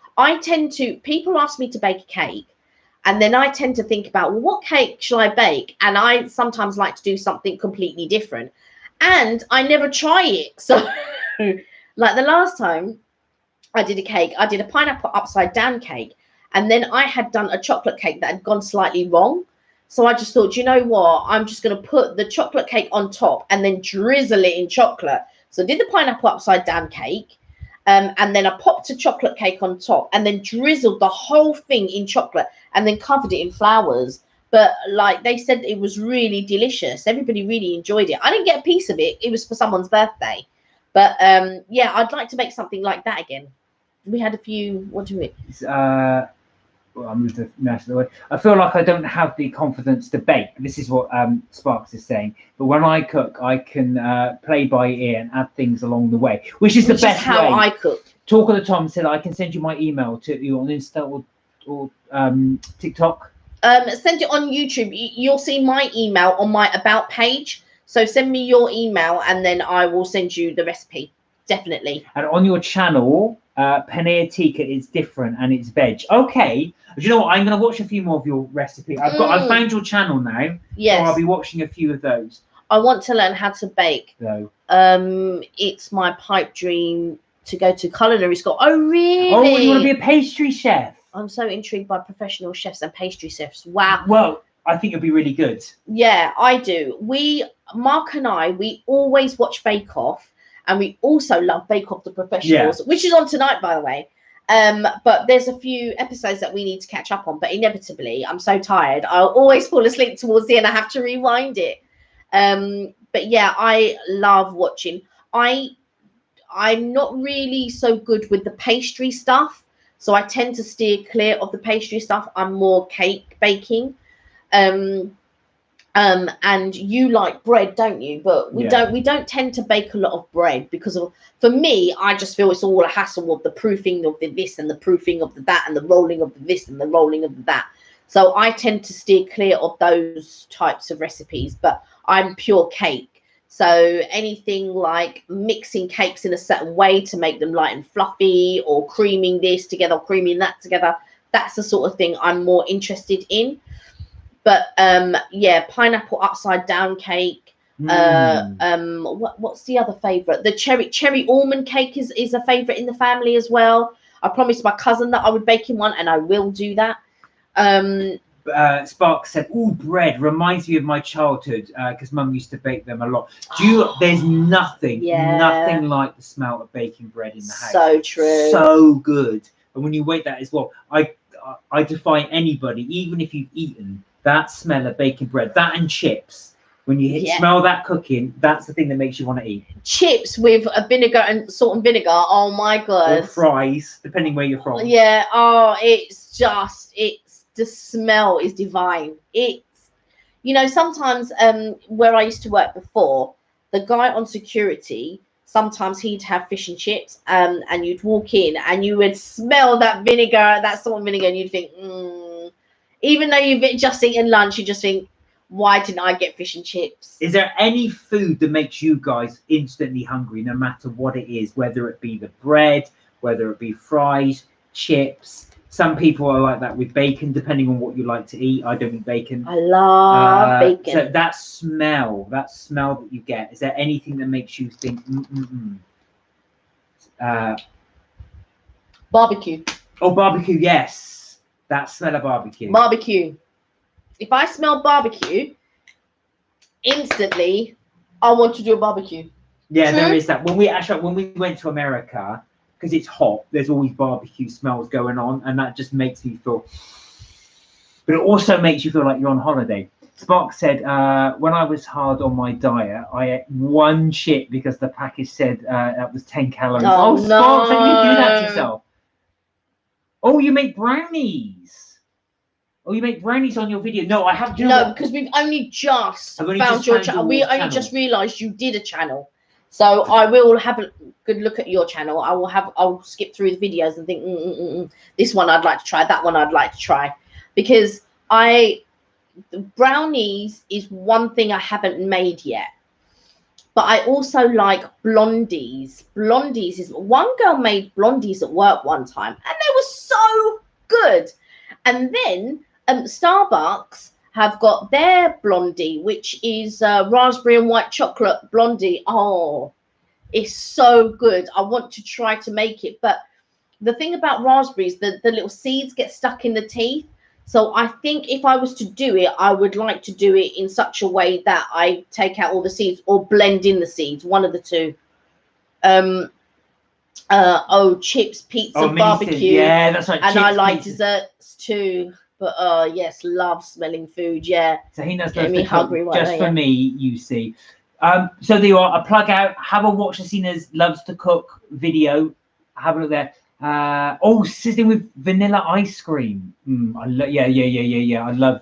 Spark says for her, it's probably popcorn. Yeah. Oh yeah. If I smell it, I immediately need some popcorn. It's so true. I love the smell of popcorn, and you know, sometimes when you go into the cinema and you can smell that smell of popcorn. But Minnie, I don't know how it is in Toronto. I don't know how it is in Canada, but in the US, they only have butter and salt. And when I first went to the States, I walked into the cinema and goes, "Oh, can I have sweet popcorn, please?" And they said, "I'm sorry, ma'am." And I said, "Can I have sweet popcorn, please?" Because, "Oh, I'm sorry, we only do butter and salt." And I was like, "What?" And I was so shocked. And I said to him, to his face, "One of the most advanced countries in the world, and you only have butter and salt?" He looked at me as if I was crazy. And then I only went in with milk duds, no popcorn, because they only had butter and salt. Oh. Minnie said, "Yeah, I love the smell of fresh movie theatre popcorn with all the butter and salt." Do you know what? Actual fact, if you get a chance, I did do the video from the Star Wars cookbook for kettle corn, and it was a really easy thing to make. So I just do fresh corn, butter, sugar, and then let that pop.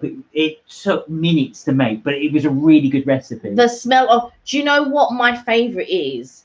I love chocolate, but I absolutely love caramel. It is one of my favorites. So if I have chocolate with a milky caramel in, oh, it's so good. I love caramel. Love it, love it, love it.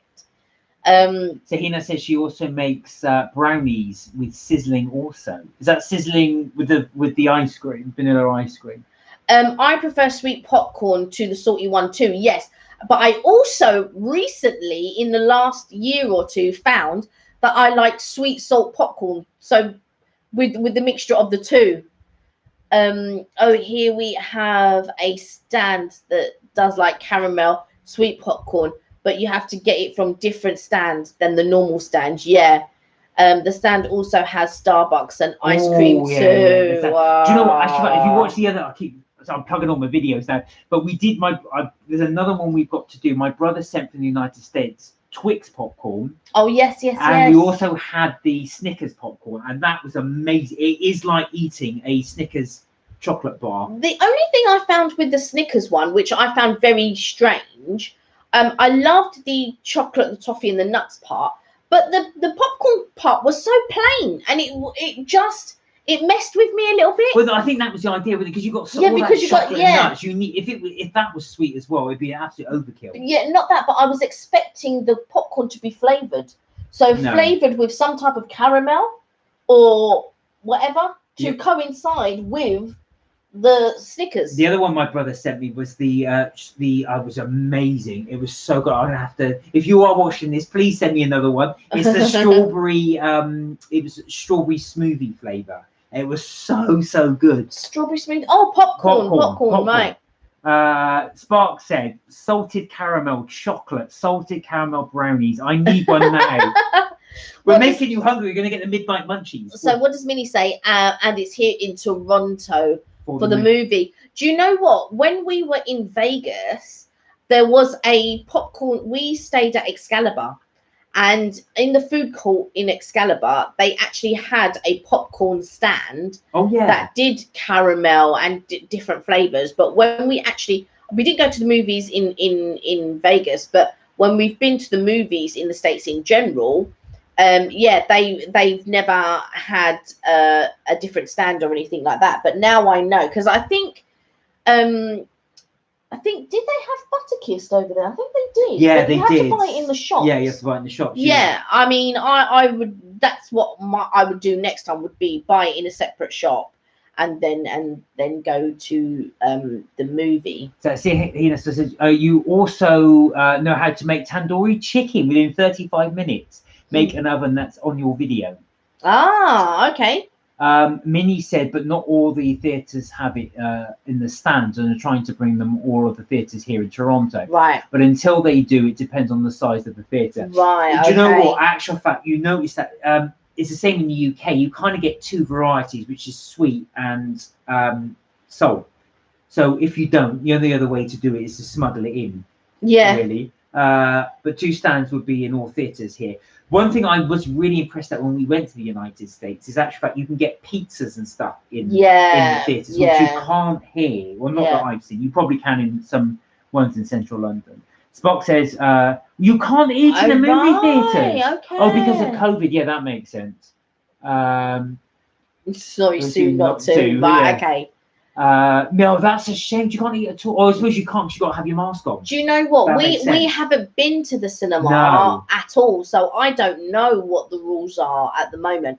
But was it yesterday was Freedom Day? Yeah. Yeah, so yesterday was the day in the UK where you didn't have to wear a mask? Yeah, well, not so you don't have to wear a mask indoors. Yeah.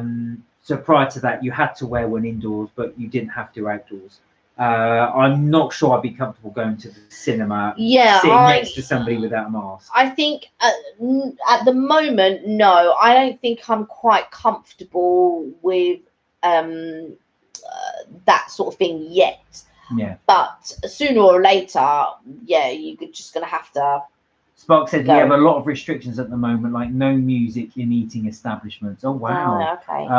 Minnie said ours are open, but my family hasn't gone yet. We're waiting a bit before we go. That's probably wise. That's wise. Yeah, we're the same. I don't think I would go, because you can now sit next to somebody without a mask on in the cinema, and I wouldn't be comfortable doing that. Oh, no. Dining in is going to be banned again this Thursday. No. Oh, no. Oh, no. So that's the whole thing. Can you still do takeaway, those Sparks? Could you still get takeout? Are you allowed to do that? In the UK, when they did lockdown, you could order takeout still. So, but also because you've got because it's I'm assuming it's summer. Would it be summer? Yeah, of course. Yeah. Yeah. I mean, I thought. Well, mind you, though, dining in maybe, but how about can you still sit outside? So, although the establishment you can't sit inside, would you still be able to? It would. Do some establishments have outdoor seating so you can then sit outside and enjoy food? Do you have that? And Minnie said here we are still distancing, but we're still going to go and wait for a bit before we go. It's probably wise. You're very wise. Just be sensible, because that will put me off the fact here you can now sit next to someone without a mask on. That I don't feel comfortable doing. That's my personal thing. But I think that's quite wise to do. Spark said, yes, takeaways is still fine, but eating outside is not allowed at all. Oh, wow. So Okay. even a picnic in the park you couldn't do. Wow. Yeah. No, so here you can at the moment. Yeah. For now. At the moment, for now, you can eat out. You can eat inside. Yeah. You don't have to be socially distanced. Is Not that anymore. correct? Not anymore. But some restaurants are still sort of seating you away from people, because I think people are a bit apprehensive still. So I think it'll be a while before things go back to. Wow. Spark said we can't even go to the gym or do anything that requires to take your mask off. Wow. My gym. Haha. So is that a saying that you don't go to the gym? But when I was going to the gym, you were still allowed to go. But again, it was optional whether they social distanced all the machines, but it was up to you whether you wanted to wear your mask or not. And I wore my mask, and I still, in class, I wear my mask part of the time. I don't wear it the whole time.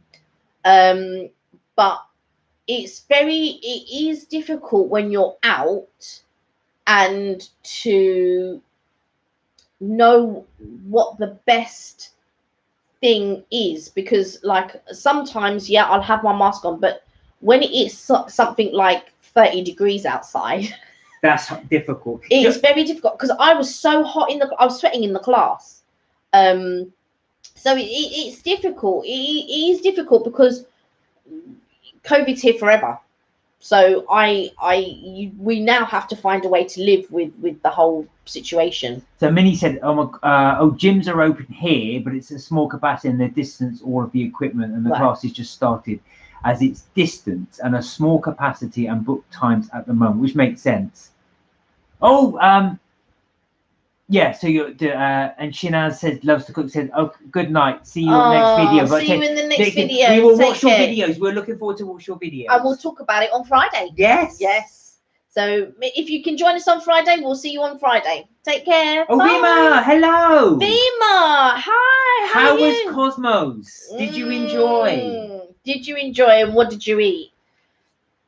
So I think now we have to try and find a way how we're going to live with it. It is difficult though, because I worry, being in a class and things like that. I worry, but it's difficult. I don't know the best solution. I've got to be honest. I don't know what we can do. Oh, Vima, I'm glad you enjoyed it. Did your son have the chocolate fountain? And the other thing is, did they do the Eat and Mess, which was my favorite? Oh yeah, Eat and Mess is Mark's favorite. Yeah, my Eat and Mess. Everyone was asking, "What's your favorite dessert?" I don't know. And then I thought, my God, Eat and Mess. Eat and Mess, pavlova, anything with meringue. I love in it, meringue. Isn't it? Yeah. Love meringue. It's one of my favorite. Over. I don't know if I have a favorite dessert. What could it be? Well, I think if Sparks likes cakes, I think it's going to be a cake. But I think if Minnie likes donuts, but I don't know if that's Minnie's favorite. I don't know. I don't know what my favorite dessert is, to be honest. Black Forest Gâteau. Yeah, there you go. Yeah, I love Black Forest Gâteau.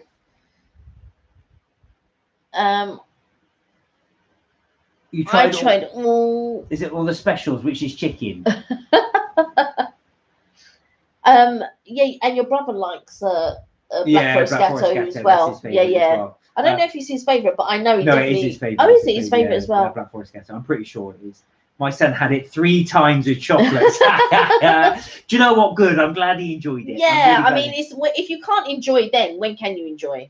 Do you know what I mean? They did a TV show here called The Secret Lives of 5-Year-Olds, and they wanted to test 5-year-olds in the class. There were cameras everywhere, and they put a massive chocolate fountain in the middle of the classroom, and the teacher leaves the room. Of course, everyone goes, "No, you can't touch it." There's one boy, he just stuck his pencil in. It was just.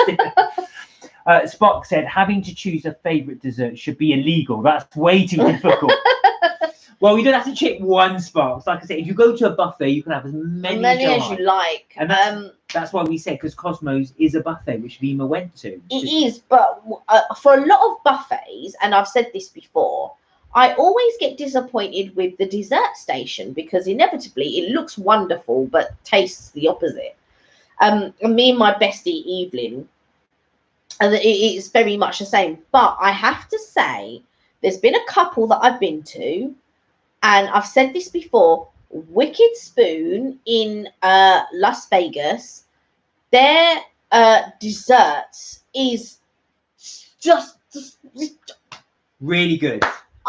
For buffet, really good. The peach cobbler was amazing, and their ice creams actually were really good. You love their ice creams. Their ice creams were so good. And their cakes that they do are good. Yeah, I just can't. Yeah, thank you, Vivian. We did like the shoe. We did enjoy it. I was actually because everybody was talking about, as you remember, Indian food on Friday.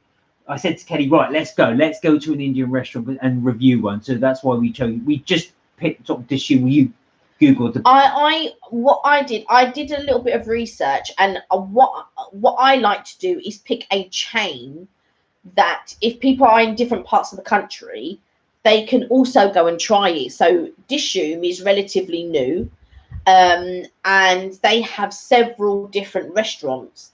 I think they had one in Manchester. Yeah, they've got several in London. They've got several in London. I don't know if they've got one in Reading. I'll have to have a little look. Yeah, Mark's going to have a little look.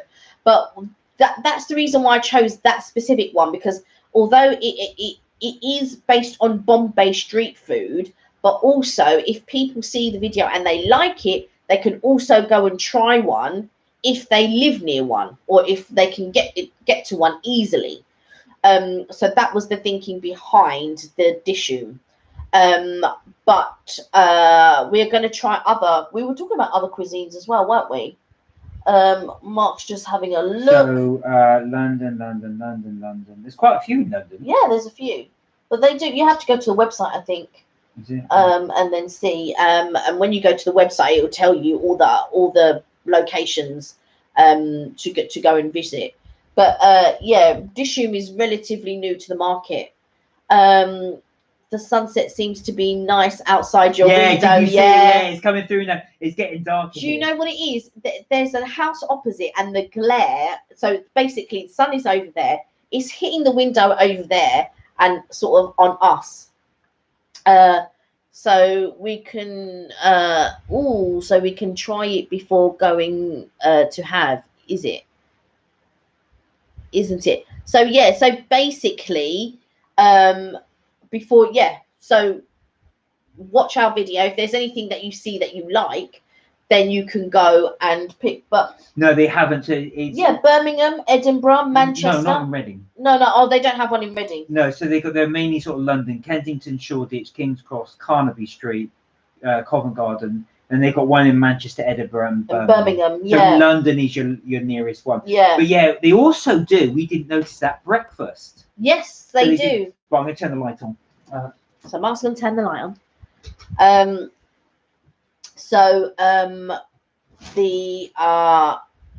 But if you do come to London and you do decide to go to Dishoom, because it's not that long. I think is it half an hour on the train? I think from Reading to London. So your closest one will go Readington to Paddington. And then from there you can go to anyone. So it's about 25 minutes from Reading to Paddington, as you probably know. Vima said, one more thing. Okay, what's the one more thing? Minnie said, soon I'm going to post one of my projects. Ooh. I did for animation course, and I think Mark is really going to like it. Oh, please, can I see it? Vima said, my son got holidays. Yay! Oh, fantastic. Oh, yeah, because he'll be on holiday now, won't he? Because it's school holidays. Minnie said, I think I will post a little later tonight. Oh, please, we'll look out for that. Yes. At last. I've been waiting. Well done. Yeah. Well done, you. We're really pleased and proud of you. Yeah. So well done. Oh, bless you. Holidays. So there you are, Vima. You are now free.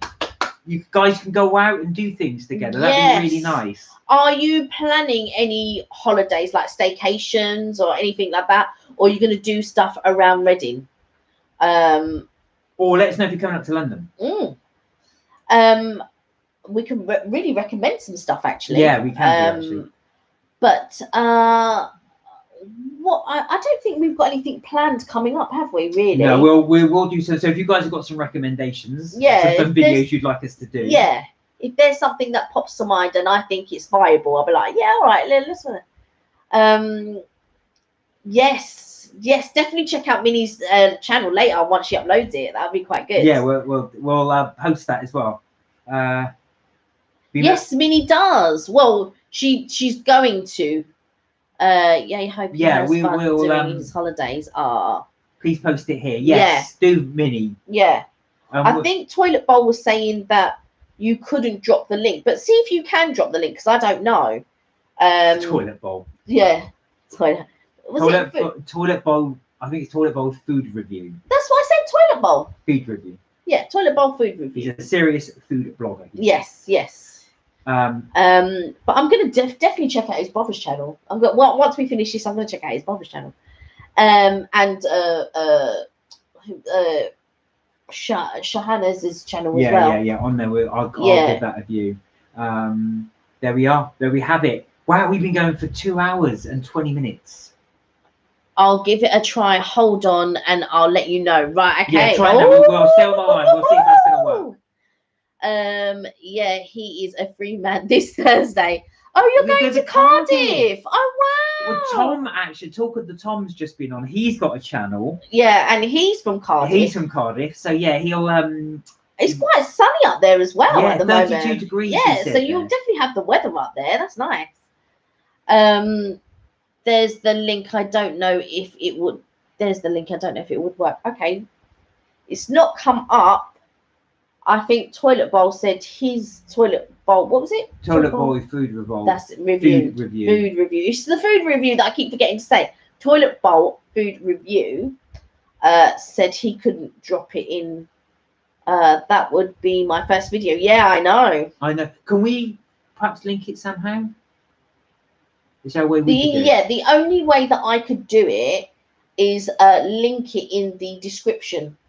Oh yeah, so we'll try that. I can link your video, or your channel, should I say, in the description. So once we're finished here, in the live. Yeah. So then what I could do then is link SAHENAAZ and Toilet Bowl food review. Yeah, we'll link them all in. So if you guys want to do it, we can promote. So then if you want to see each other's, which would be quite nice. Everybody seeing everyone else's channel would be quite nice. Yeah. It's great because we all link together. So we'll put it in the description so then we can link it together. Yeah. So after this, so when we finish the live, I will then put on SAHENAAZ.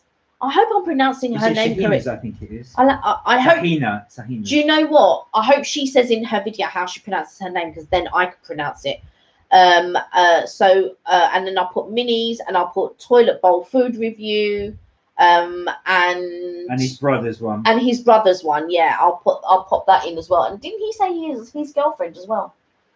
What I'll try and do is he did. Yeah, dropping in all of his channels. Yeah, I'll put them in the link in the description below. And if everybody wants to check out everybody else's channel, see what everyone else is up to, that's going to be cool as well, isn't it? Yeah, that's good. But I cannot wait, Minnie, to see your first video. Yeah, we're really looking forward to it. We're really excited. And of course, we will be here on the live on Friday. Yes, and if I can upload a couple of videos before then, I will do, because I know I uploaded one yesterday, which was Dishoom, and the one before that was part 2 of the Harry Potter. Yeah, we've got part 3 to go. Part 3 to go, which I haven't edited, but I did start editing the one for King's Cross. Yeah. Like seeing around King's Cross. Sparks. Oh, Minnie, that's so lovely. Oh. You must be doing so well. And full respect to you. Take a few minute animation courses back in school. It was so difficult. Oh. Well, it's good. Really happy. It's that. And we're all together on this, which is really nice. That's what I really like. That everyone can talk and see everyone else's channel and things like that and support each other. I really like that. I really, really, Oh, wait, there's a part 3 to the Harry Potter video. Can't wait. Yes. It's a final bit. So the final bit. And when you see the final bit, if I can fit it all in, I hope I can fit it all in because there's some really good elements in the final one, in the so third this one. is the last bit. So if you guys can't make it over to the UK for the Harry Potter experience, we're showing it on our video. We're going to show you on the video, and I hope I can fit in, because there are some really good. I don't want to reveal too much, so but there are elements that I was even surprised about, which I had, to be fair, I had seen before, because I saw it before when we went the last time. Although I don't know where I put all the footage to the one that we went to. Well, did we go in 2018? 2018 or 2019 when we went to Harry Potter?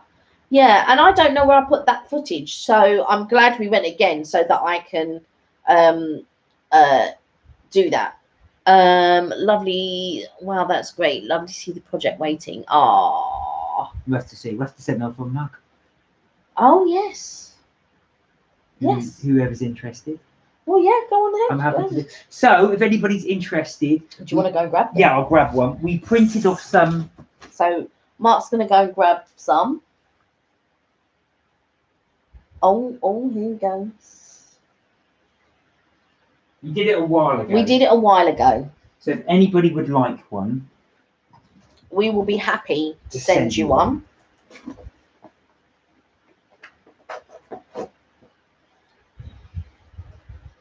Our Mark and Kelly's Trips, Tips and Things mug. So that how long it will take to come into the post. Yeah. Is the other one a different one as well? Yeah, it's a different one. So this is one design. We only did a few couple, but we thought we'd celebrate our so that was with the black innard. And then this is the other design. It's black inside, and it's just. We've only got a couple. We only did a couple. So if anybody would like one, just drop us a link. I would like to have it. No problem. Send me, just email me your address and I'll be happy to send it to you. There we go. There we go. So we've got a couple. Spark want the black one. Oh, you want the black one? Right. Sparks, you got the black one. Minnie, if you want to let me know, and I'm happy to send it to you as well. And yeah. So we've what stocks last? We've only got a few of them. I don't think there'd be a mad rush for them. No, there won't be a mad rush. But if you want them, they're there. Yeah, black one is amazing. That was your design, the black one, wasn't it? Yeah, it was actually. Yeah. We'll send that over. They haven't been used. They've just had them. Yeah, they've not been used. OMG, that's lovely of you guys. That's no problem. I do need to make a list. Yeah. I think 3 of you have said so far, so we'll just send them. Yeah. Hey, Kelly. Hi, Vima. So we'll send those off. There we are. Yeah. And I think we've had a really good session today. Really, really enjoyed it. Love chilling out with you guys. As always, we love talking to you guys. Really makes it. Minnie said we have an amazing rest of the week, everyone, and thank you for today's chat, and can't wait for Friday's live and the next Harry Potter video, and thank you for the chat. Bye. I feel like I'm just like, well, we do. That's how I feel that I chat sometimes. But we do, and we're always on, like I said, Tuesday and Friday. So if you can't make one, always make the other. But we'd love it if you can make both, as we always love to hear from you guys. Yeah, we love to know what you guys are up to, especially if you have channels and things like that. And we love chatting to you guys too. Be fun too. I can't do the heart symbol. Look, I'm trying. There we are. There we go. Yeah, have a great day, guys. Enjoy. Take safe. So good morning. Good night, Sparks. Good night to wherever you are. Yeah. And I hope you have a fantastic week. I'm glad you did mugs and something for your channel. They look so cool. We'll send you one, Minnie. We'll send you one, definitely. It's not a problem. Okay, guys. Take care. Look after yourselves, and we will see you Friday, hopefully. Friday, and if I can fit a few more videos in between, I will do. All right, everyone. Take care. See you in the next chat, and remember, you're never too old to have fun. Bye for now. Take care. Bye for now.